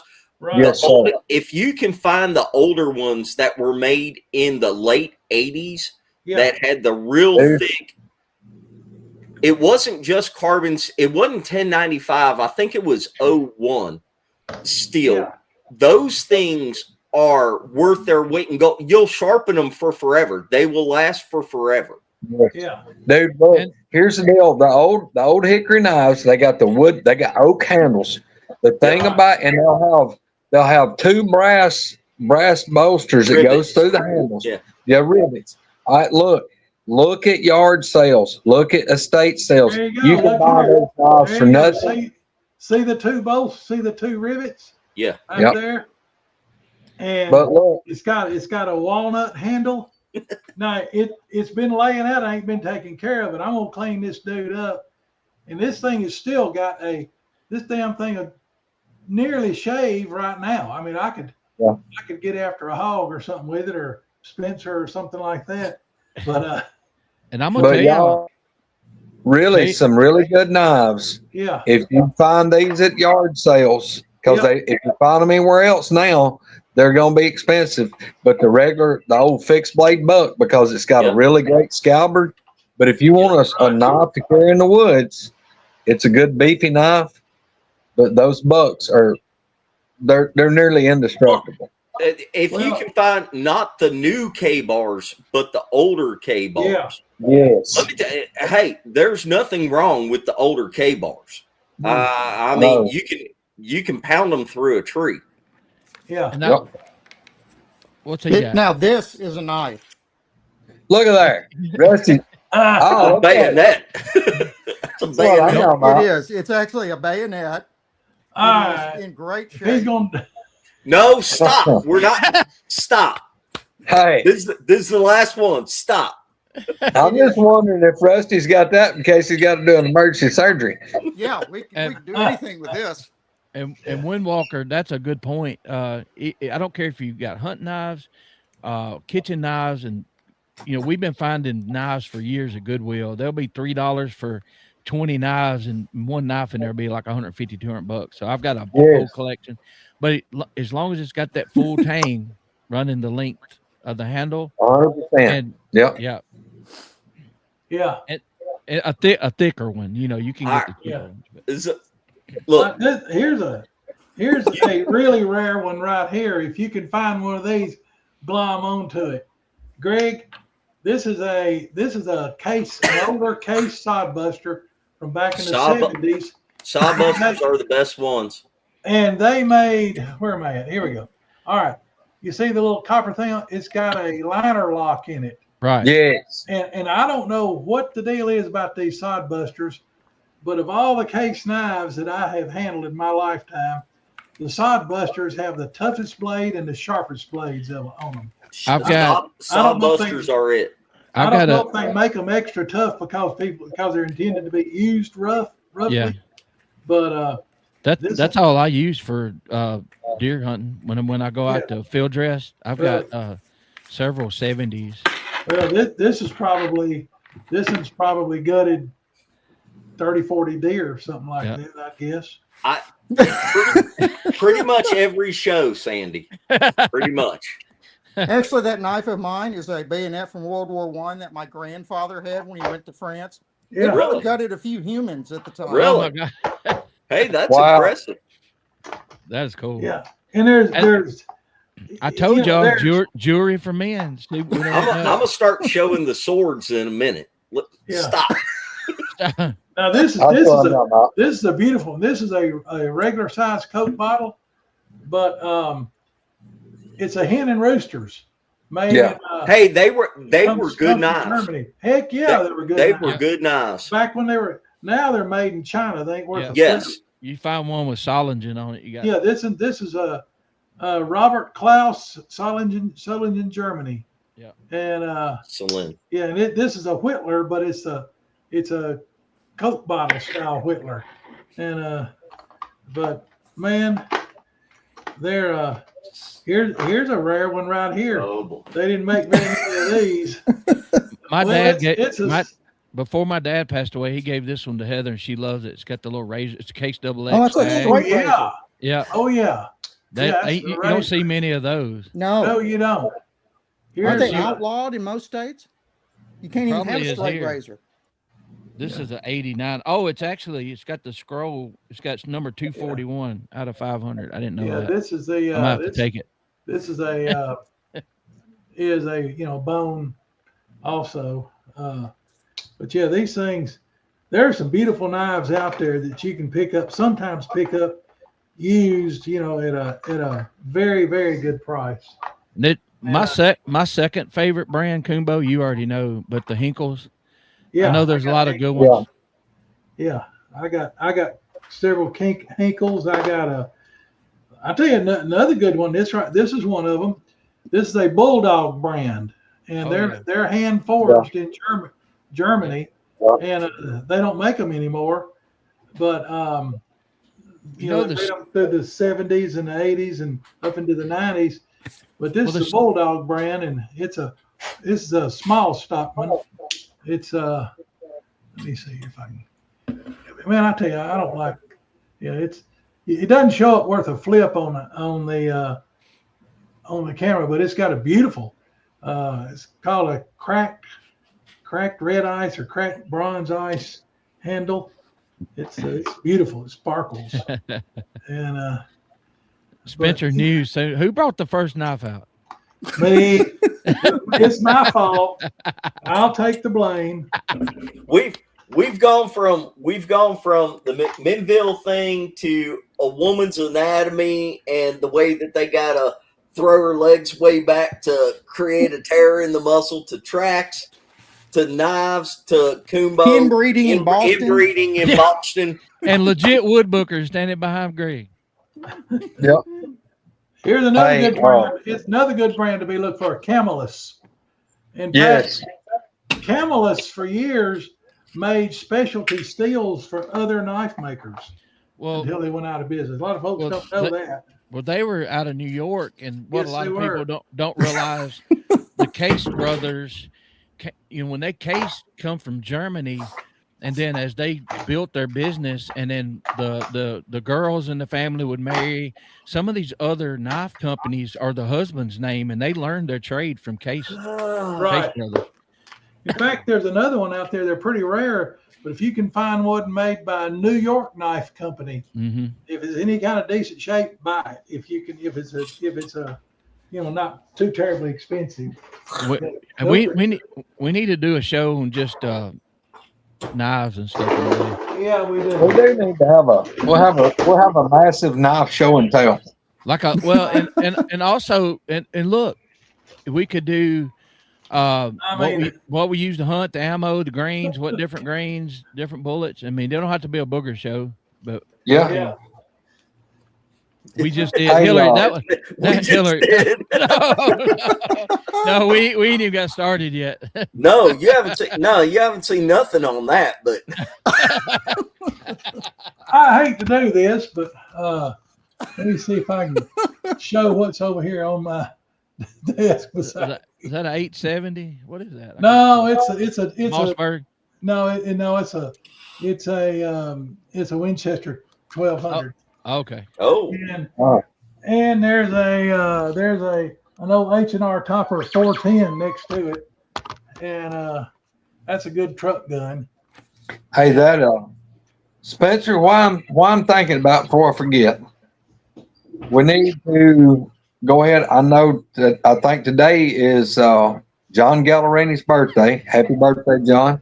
what is it? Happy birthday, John. Happy birthday. Happy birthday! But what I wanted to bring up is it is posted for those of y'all that didn't know that Cryptid Crystal Kubica had passed away, and her obituary is actually on. It's tagged on the Woodwalkers Facebook page. So if you want to go in there and read it, they were doing a fundraiser, doing a GoFundMe, because that family, y'all, is I mean, they got the patience of Job right now. At the meet and greets, Crystal had been coming and bringing her son Solomon with her, and Solomon just everybody took him in like a camp kid, right. And he would go around and see everybody, ride his bicycle, his little scooter thing. Yeah.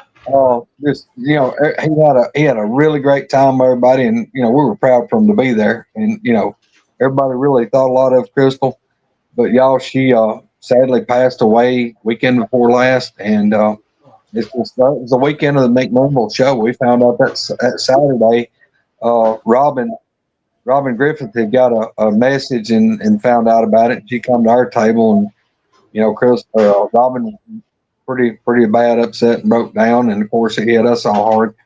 But anyway, they do have a GoFundMe, and they don't like a lot reaching their goal. And what they're doing, they were trying to raise, I think it was $3,000. Yeah. And but they were neat. Y'all look. I mean, Crystal's father. Yeah, her father passed away around New Year, and then her sister passed away like maybe 6-8 weeks ago. Well, then her 8-year-old daughter passed away. Right. Yes. Like just a few weeks ago, and now Crystal passed away. Y'all, I mean, you take like her daughter Jaden. Yes. She's gonna take custody of Solomon. But y'all, I mean, she's in her like lower 20s, and here she is with Solomon, which is about 10. And y'all, they're gonna have it rough. I don't know anything about their finances. I don't know about insurance or anything. If you can afford $5-10, don't give it to a YouTube show. Give it to them.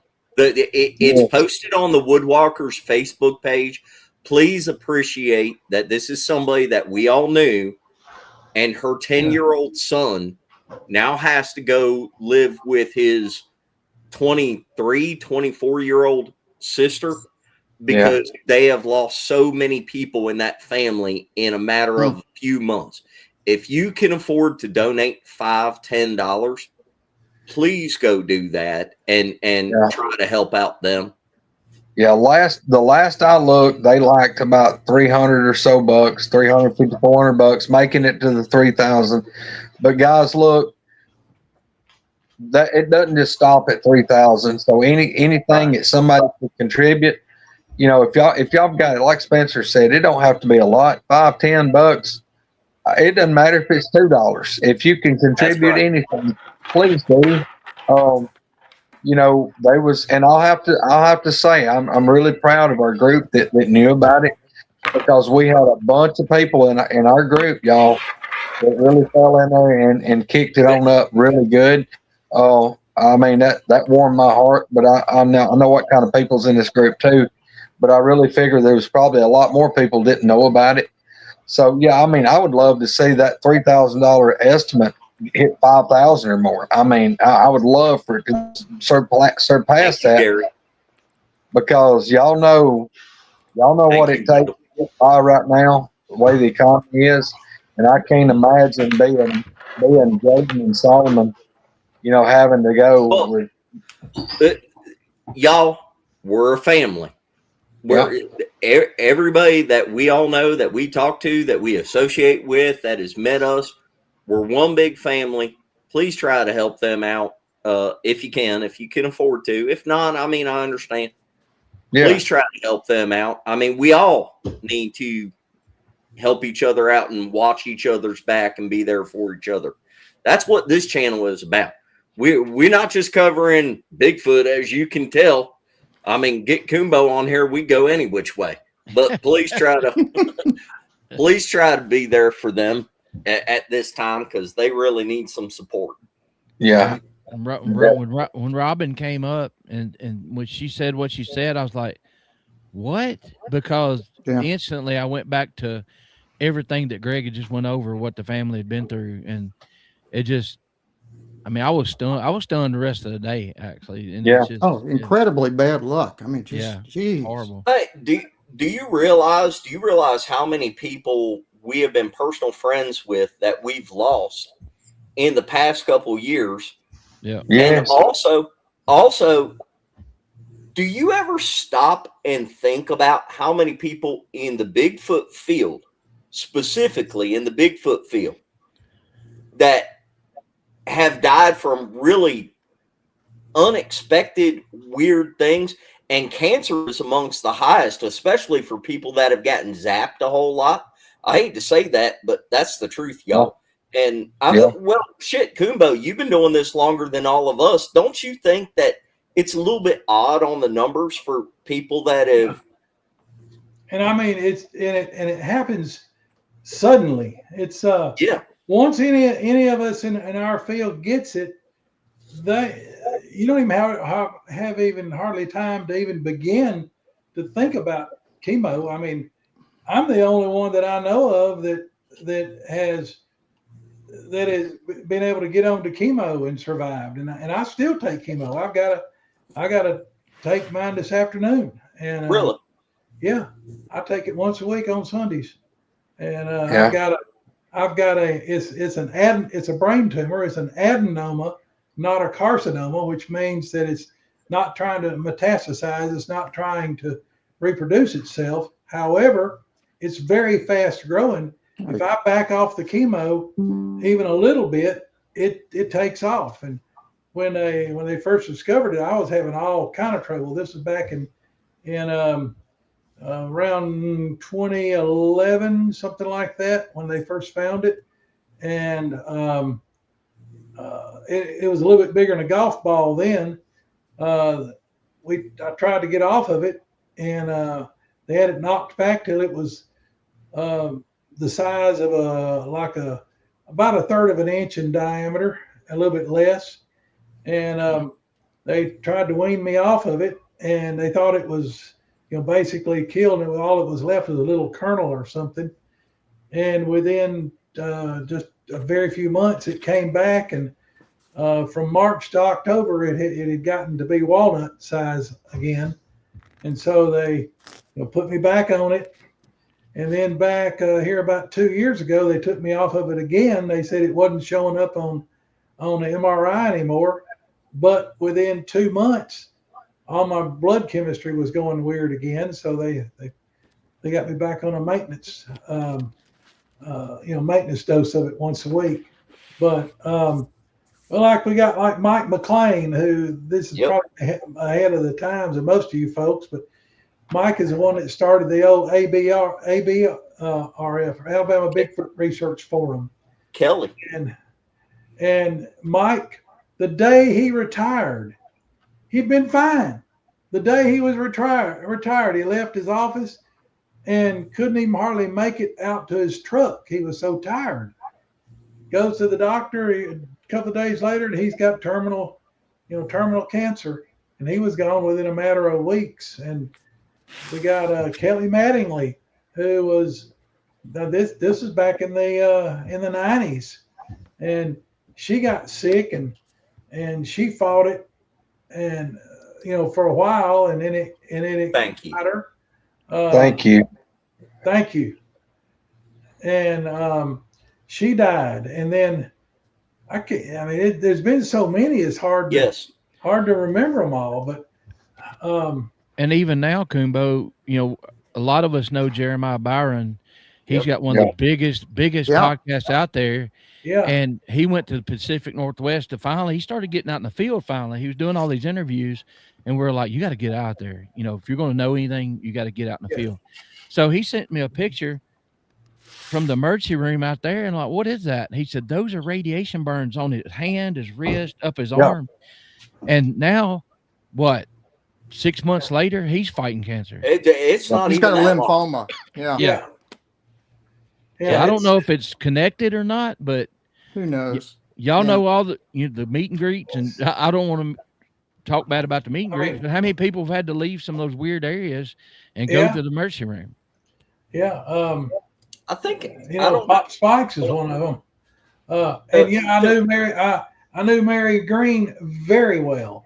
Yeah, she she passed away. Hawk Spearman, a terrific researcher, he passed away with cancer. And COONBO, how are you feeling now? Now that you're back on the maintenance dose?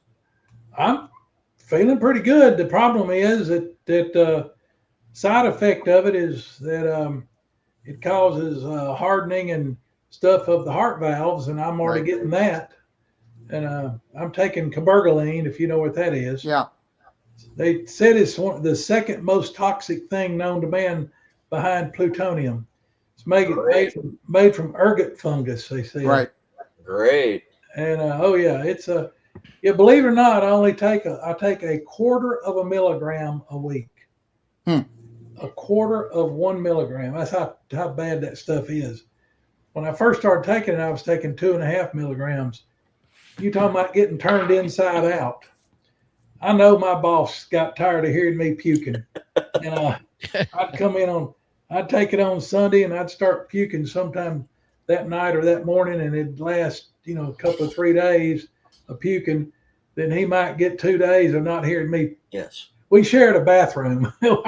Our offices were in an old hospital, and there was a bathroom in between his office and my office. And I know he got tired of hearing me going in there and, Hey, on that comment that just popped up, that fundraiser, Spencer had shared it on the Woodwalkers, but yes, it's Jaden Kubica. Yeah. And when you go on the GoFundMe, it's a picture of her and Solomon. Yeah. Yeah. Yeah. I don't know about LSD, but I saw that. I didn't ever have any trips or anything like that, or hallucinations. But anyway, no comment. Rusty's tried everything. Hey, you got to test the products, right? Yeah. So you got to realize I grew up right in the middle of the hippie days. So, well, like I said, no comment from here either. if you had been born in Boston, your chances would have been even lower. Yeah.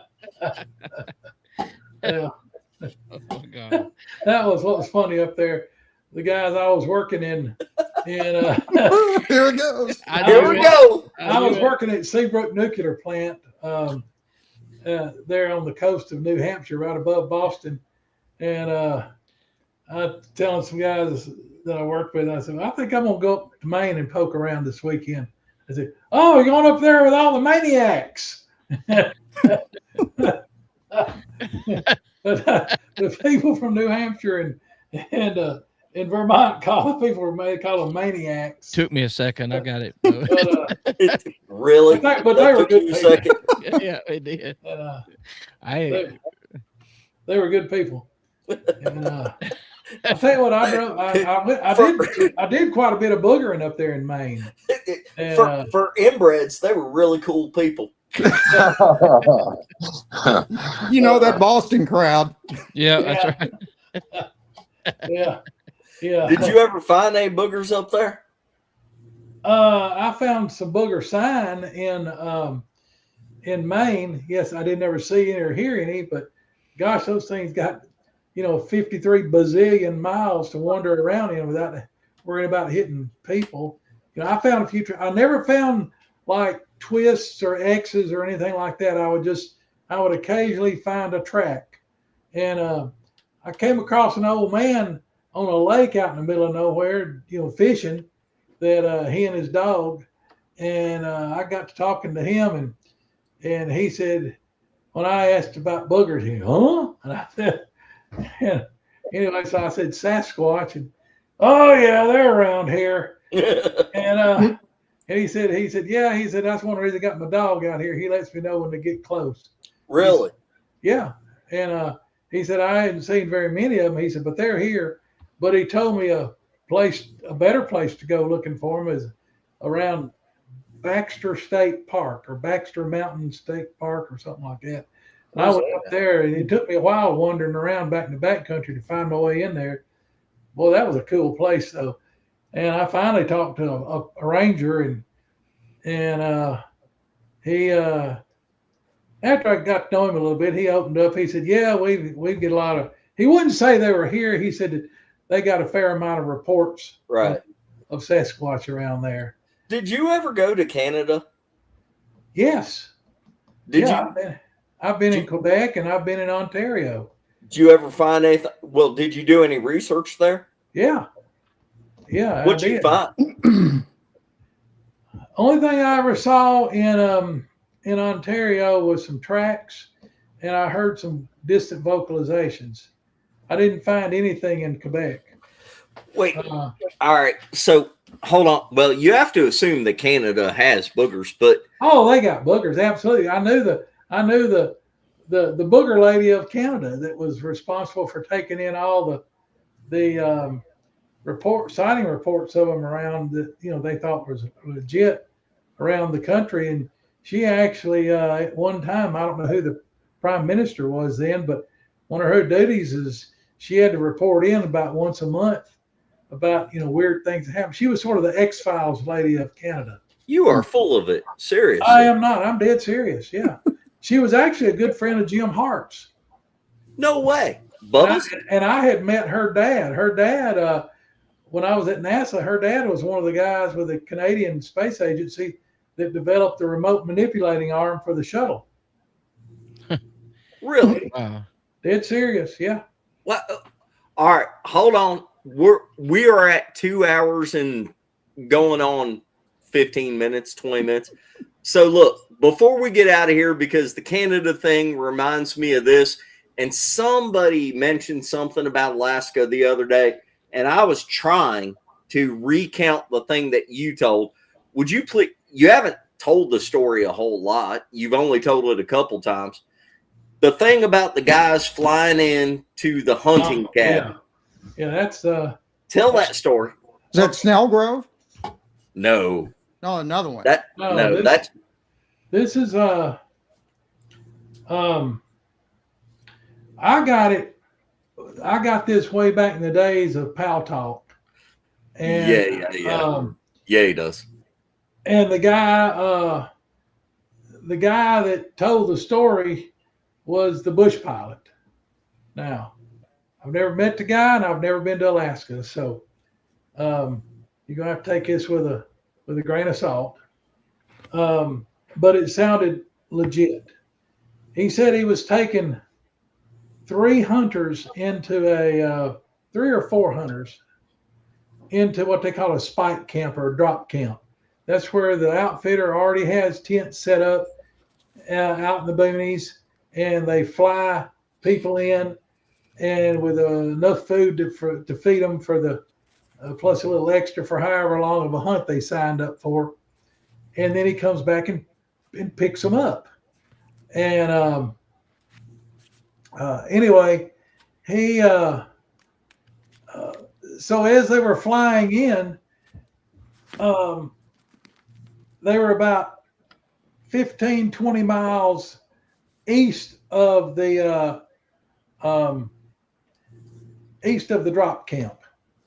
And one of the hunters, said, "Hey, what is that?" And they looked down, and there was a very large Sasquatch walking west, which was the direction they were flying in.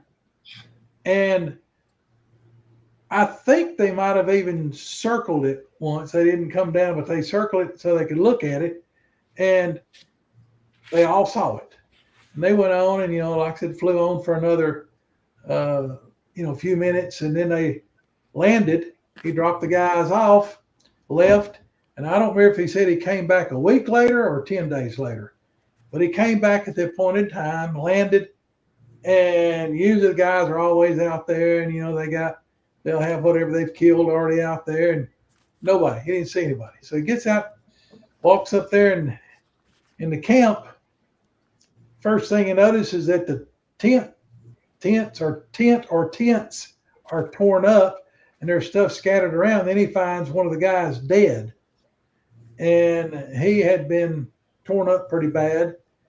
And it suddenly dawned on him that this was probably that he found the guy's rifle. Yeah, I was getting ready to say. And it was a 300 Weatherby or a 340 Weatherby or something like that. And the rifle was busted, and the stock was broken, and the barrel was bent. It had been beaten against the ground or beaten against a tree. Like I said, guy was dead. There were quite a few empty rounds laying around, and scared the guy to death. He got back in his plane, and he hauled butt out of there. He hollered a few times, got no answer. He hauled butt out of there. They got some people. They came back. They searched for him. They found another dead body back in the woods, several hundred yards. Never found the other guy at all, or I don't know if there were two guys still missing or just one guy, but they only found two of them, and they were both torn up badly, and the camp was torn up, and they left, and he said he doesn't go in that area and hunt anymore, but or take people in there. But he said they found enough evidence and tracks and other things that they determined that it was probably that Sasquatch that they call it that they saw that killed those hunters. And yeah, if you've never shot a 300 Weatherby, 300 Win Mag, 300 anything, that's not a small round. No. If there are shells laying on the ground and they shot at something, there was quite a bit of empty brass laying around. So that tells me that they saw it at a distance and opened up on it, and it came on in anyway. But yeah, I have a question. Y'all might have talked about this in the past, but going back to the type 1, 2, 3, and 4, right. When you're out in the woods or doing the road boogering, when you make a call and you get a response back, can you pretty much tell what type it is by the response? No. Okay. So that just hit me. Like I wrote it down earlier, and okay, thank you. That's all I got. Now if I spent more time out in the Pacific Northwest and had heard them call a lot, I might be able to differentiate the calls. But I know we have type 1s here on the farm, and then I had type 2s down where I lived in Mississippi, and I could never tell I never got where I could say, oh, that's a type 1 call, or, oh, that's a type 2 call. I could never got good enough to do that. Well, Well, one reason I ask is, when it was a bunch of people, but Spencer was there and you were there, and you made that call at the LBL, and we had that response, and then the high pitched one, but when that obviously a big male, I never had heard that before. That was crazy. That's That was crazy. Yeah. And I think that's you turned around and said that was an alpha male, and I'm like, well, obviously never heard one before because that was Yeah. sound like a big one. Yeah. Yeah. I remember that. What she said about Dallas Gilbert. Yeah. That's a true story.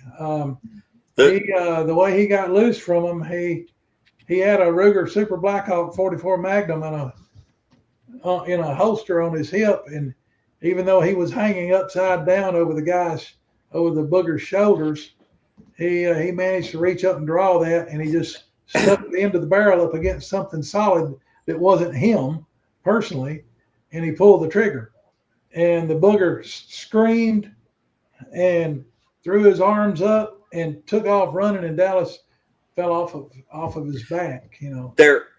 There used to be an interview with Wayne talking about that, and I can't find it anymore, so I think it's gone off of YouTube. But if you watch that interview, if you watch Wayne and the emotion in his face when he's talking about that, I mean, it's not evidence, but I mean, he would win an Academy Award if he was faking it. Well, the first time I heard it, the story was from Wayne. The second time I heard it was from Dallas himself. And Dallas, it took Dallas quite a long time to get through it. And he was still suffering majorly from PTSD from that. And Dallas was never the same after that. Now, I believe that. Wayne has been harassed and harangued so much since then that he won't talk about it anymore. Yeah. I know. And where did that happen, COONBO? Happened in southeast Iowa and not in Salt Fork State Park. I'm not going to tell where it happened, but it was not anywhere near Salt Fork State Park. But I've been close to where this happened, and it is a boogery place. And I think I know the exact holler and creek drainage where it happened, and I'm not sure I'd go in there. Well, they were running out the microphones, the cables and everything. Right. Why do you think, just in your opinion, here, this is the last thing, y'all, we got to go. It's 2.5 hours. But COONBO, why do you think, in your personal opinion, because you actually talked to both of them, why do you think they grabbed Dallas? I think they were tired of him coming up there in his, for one, he was 100 and something feet away from Wayne setting up the microphones. Yeah. And Wayne wasn't watching.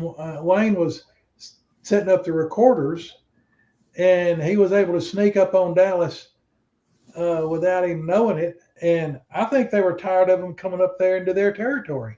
Well, I mean, don't you think that part makes more sense, though? Because they can snatch a deer, a coyote, whatever. Yeah, they just were tired of him coming in there, is what I think. And because they had run into Dallas and I used to talk on a regular basis, because Dallas used to get my friend Jim Hart, who was one of my two best friends in the world. Right. He'd get Jim Hart to do a lot of his photographic analysis. And Jim was doing photographic stuff for the government then. I mean, he was one of the best guys in the country doing that. And Jim is the one that zoomed in on the Dogman picture that Dallas and Wayne took. Correct. They had been up in there, and anybody that's done this very long knows that sometimes you get into a hot area or where you're not really welcome, and I guess they may be zapping you, or maybe it's just bad vibes. Maybe it's your aura is picking it up, or your guardian angel is warning you, or the Holy Ghost is warning you. But you get to a point in some places where you just come up against a wall, you know that if you take one more step, that you're going to be torn apart, or something bad, something really, really, really bad is fixing to happen. And you get to a point where you just cannot put another foot in front of the other one. And I've had it happen to me, and it had happened to Dallas and him several times in some places. And that's what they were in, one of these places where they had gone in there a couple of times, and they just got such an overwhelming evil and ominous and every kind of bad description you can think of feeling in that area that they couldn't go any further. So they came back with their recording gear, and they were going to leave their equipment there, overnight. And they were setting up, and I guess Dallas had gone, 2 feet too far or something. Anyway, he was down on his hands and knees and rigging up the microphones, hooking them all up, and hiding them. He was hiding them in the roots of a big tree, in between the roots, and the stereo set up so one was pointed off. They were pointed off in different directions, so he could record in stereo, about 90 degrees apart from each other, but still, pointing right up the hollow. And anyway, this one sneaked in there and just grabbed him up, snatched him up by the head, and he hollered, and the thing just sort of popped his head real fast, and I guess it thought it had broken his neck, but it didn't. It stunned him, and he was sort of unconscious for a short time. It threw him over his shoulder and started walking up the holler. And there was some more stuff going on, but in respect for Wayne, I'm not going to give all the gory details. But Dallas drew his revolver, cocked it. He thumb cocked it, and then he just reached up, poked it up against something solid behind him, and pulled the trigger. And the thing screamed real loud, threw his arms up, and took off running. And Dallas fell off of his shoulder. And Wayne saw some of it, y'all. Yes. Yeah. Yeah, it was, he did. And he looked, when Dallas made the first little like that or something, when it first grabbed him, that's when he looked up, supposedly. Well, that's what both of them said. COONBO is not going to say it, but I'll say it because Wayne won't return my calls and all respect and everything, but Wayne saw it walking away with Dallas over its shoulder. Yeah, that's what nightmares made of. Phew. I'm just telling you, that story right there, which was, supposedly Dallas told it to a couple people himself, including COONBO. Yeah, I was one of them. And Wayne has talked about it, which I don't know if you can find the video anymore. But that story right there, and the one that COONBO talks about of the guy that was at the hunting club, the shooting range, you know what I'm talking about, the gravel pit there in lower Kentucky. That one, it'll send chills up your spine if you think about the reality of it, and don't take these things for granted. They're not all friendly forest giants. That's great. But anyway, well, Dallas took one of the 2 best pictures of a dog man that I've ever seen or heard of. Yeah, and he didn't even know what he had. He got to one of these points where he couldn't go any further, and he just picked his camera up, this film camera now, and he shot 5 shots. And he said, I felt like that there was something over here probably in about the 3rd or the 4th shot, that which would have been a little bit to his slightly right of his center. And he said that, and so Jim looked in there, and then he went to frame number 2, the second one he shot. And that's the one you've heard me say, I was coming home from work or something like that. I was coming in, it's pretty late at night, and my phone rang, and and it was Jim. And he says, "What are you doing?" I said, "I'm just getting home, fix, go to bed." He said, "Get your ass over here." That was his exact words. And I said, "What's going on?" He said, "Just get your ass over here now." Okay. So I took off over there. We only lived about as the crow flies, about a mile apart, but it was about 3-4 miles to get over there by road. He was on the other side of the river. So I took off over there. He told me to come around the back door. So I came around the back door and went in, and he called me to his office. He said, "Here, sit down and look at this." He set me down at his desk, and he had Jim was the first person I ever knew that had a large monitor. And I'm talking about like the size of this one I got now, which is 30 something inches or whatever. But anyway, he 28 inches. 28 inches. Anyway, I got to go with that one. You guys take care. Good to Okay. see you. But anyway, but he had a large monitor and had pretty high, very high resolution for the time. And anyway, he said, "Look at this." And I'm looking, and I don't know where to say that. He said, "How about this?" And he changed a couple of settings on his computer, and all of a sudden, there the thing was. And it was standing up under, there was a bush in front of it, and then he was a tree limb over the top of his head. And it was, you could see about mid-chest up to, and see all the way over it. And it was a dog man standing there looking into the camera, had his teeth bared, his nose was crinkled up, his ears were laid back, and it was such a good picture that you could clearly see the pupils in both eyes. And when I looked at that, it literally took my breath away. And I tell people, anybody that's ever seen that picture, I've told them, I said, if you can look at that picture and it doesn't make your blood run cold, then you don't have a soul. Because it literally it gave me the shivers and chilly bumps. It made my blood run cold. He's not talking about the blurry stuff that y'all see on Facebook or pareidolia. No. He's talking about very, very enhanced. Bubba was like one of the people that could do everything with the computer programs back then. He used to do a lot of work for the government. Yeah. And it was like I said, it'd take your breath away. And that's a funny story by itself. Is that pic still out there? No, it is not. No, it's not.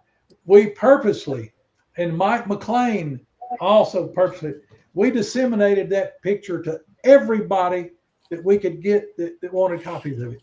We gave copies of that thing literally all over the world because it was such a groundbreaking picture of a dog man that we wanted it out there. Mike, we had it on thumb drives locked up in safety deposit boxes. I mean, anything that you could think of doing, just about, that to try to preserve that thing and make sure it didn't disappear, we did it. About a year, 9 months to a year later, maybe a little bit longer, certainly not 2 years, no more than about less than 18 months later, Mike called me up. He says, "Hey, have you looked at your dog man picture lately?" And I said, "Well, no." He said, "Pull it up." Well, I tried to pull it up and it was gone. I said, "Well, let me get out one of my thumb drives that I know it's on." I couldn't find it.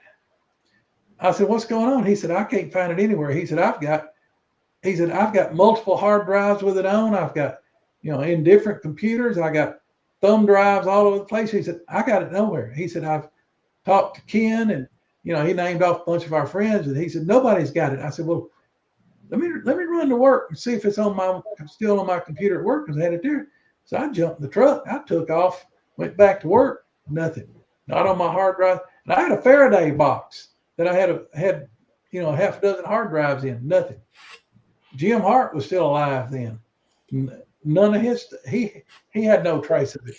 We've looked, we've talked to people that supposedly had copies locked up. safety deposit boxes, nothing. The picture just disappeared. And that was the second best Dogman picture that I've ever known of. The best one is one that I'm not going to mention his name.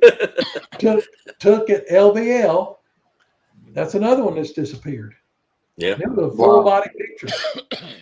And it was standing, and it was walking up to my tent, fixing to try to get my dog, my German Shepherd. And one of the, and he had 5 shots that showed up in clearly. And one of them, that son of a gun, was 2 feet away from the edge of my tent, and looking right at the camera. And the greatest trick the devil ever did was convincing the world he didn't exist. Right. If you can wipe out the real evidence and everything, who's going to believe you? Right. But there have been pictures. There are pictures out there right now. What do you mean physical pictures? These pictures were on film. Yeah. I don't know any way of getting more physical than that. That first one you said he went and had it printed off and came back, right? Yeah. There's literally, y'all, I know it sounds like a cop-out, but listen, there are people out there that have video and pictures of stuff that would blow your mind. And the only reason they still have it is because they have not publicly released it. That's my real opinion of it. Because the stuff that does come out and gets passed around, if it gets passed around to more than a few people, it just mysteriously disappears. And there are some of those people that have mysteriously disappeared. That's true too. But just yes, Michigan Sandman, the one that he's talking about that is the best picture that he ever saw was on one of the. Didn't you say the dude had one of those disposable cameras? No, it was a Canon Quick Shot. Whatever. Yeah, but it was on real film. 35mm camera, and the one that Dallas had was a Nikon. Yep. Nikon 35. Yeah. And it's a wonder when they went to get them developed. It's a wonder they even got them back. That's right. I know the one that Dan took to Walmart. He stayed there with it. He watched him. He wasn't going. He did not let that film get out of his sight. Once he took it. Dan will not come on and do a show, which I don't blame him, but I wish he would. Well, we're not talking about the Dan you're thinking about. Oh, not Dan Ricky? No, not Dan Ricky. It's a different name. Okay. Different. Oh, never mind. Yeah. All right. Yeah. Yeah. Don't say anything. I'm not saying anything. All right, y'all. It's been 2.5 hours. We've covered everything on God's green earth. This was a fill-in show too. So thank you, COONBO. Thank you, Rusty. You're welcome for jumping on here. I want to say, hey, once again, thanks for everybody that come up to McMinnville to that conference. The turnout was a little low this year compared to last year, but I think maybe it was really hot. Gas is a little high. Maybe people don't have the disposable income that they did, but look, there was still a lot of people. John and Phyllis came. We had a bunch of people come through. Roger, I don't even know how to even name everybody. Michael X, Patrick Noble, Flat Rock. Yeah, Michael X is there. It's so many. We're gonna leave somebody out. Oh yeah. We apologize for that. Robin was there. Yeah. COONBO is like Elvis when he goes to those things. Oh, yeah. He couldn't even eat a sandwich. Dude, I was running Interceptor for him when I come back, and he was cradling those tamales and that street corner. I went by, and about 30 minutes later, I come back through, and his food's sitting there, and he ain't touched it. And I'm thinking, something's up. COONBO ain't done dove on them tamales.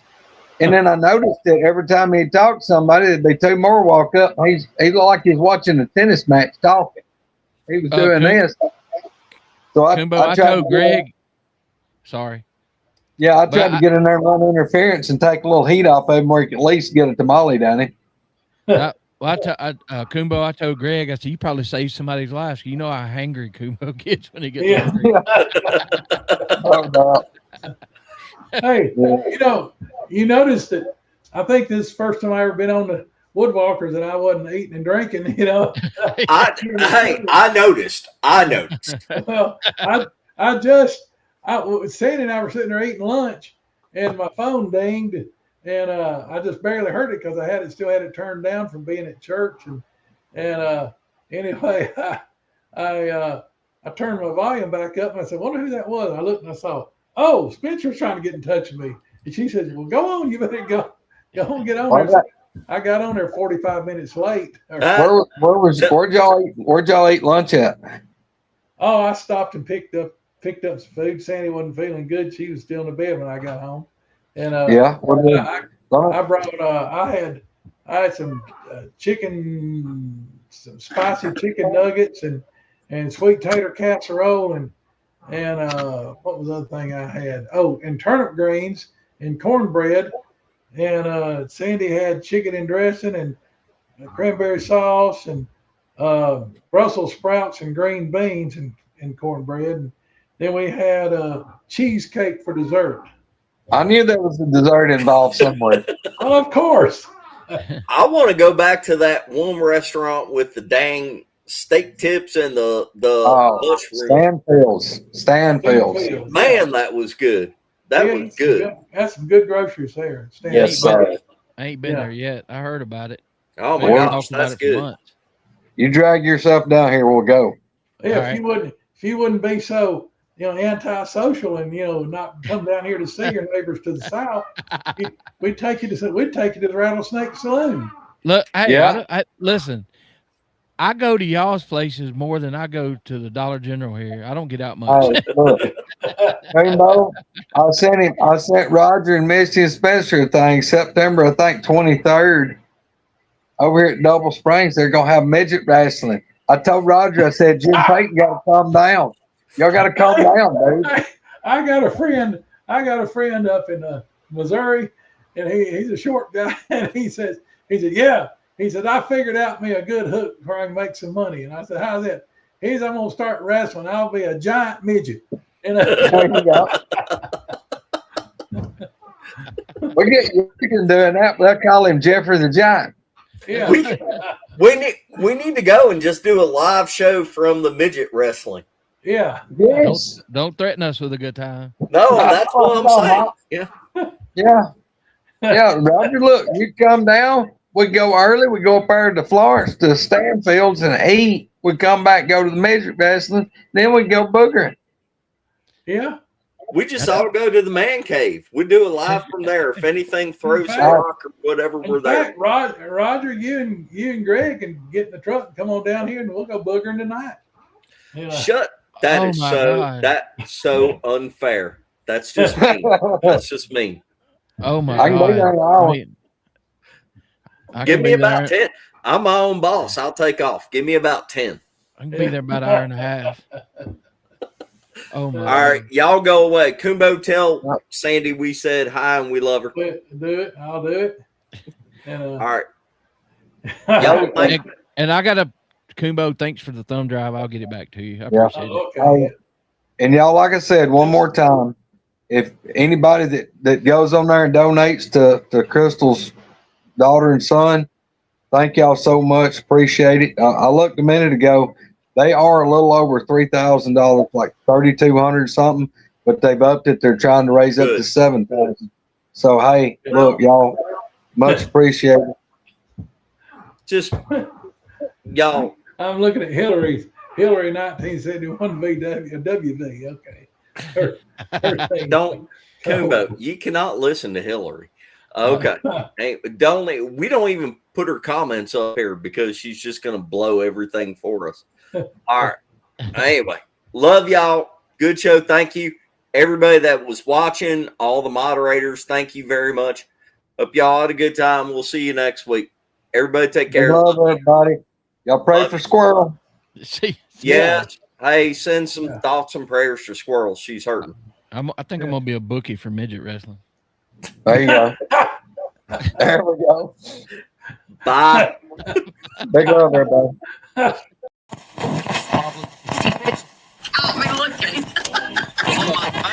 On the computer, you have to hit okay. Anyway, Just turn me on, turn me up, and turn me loose.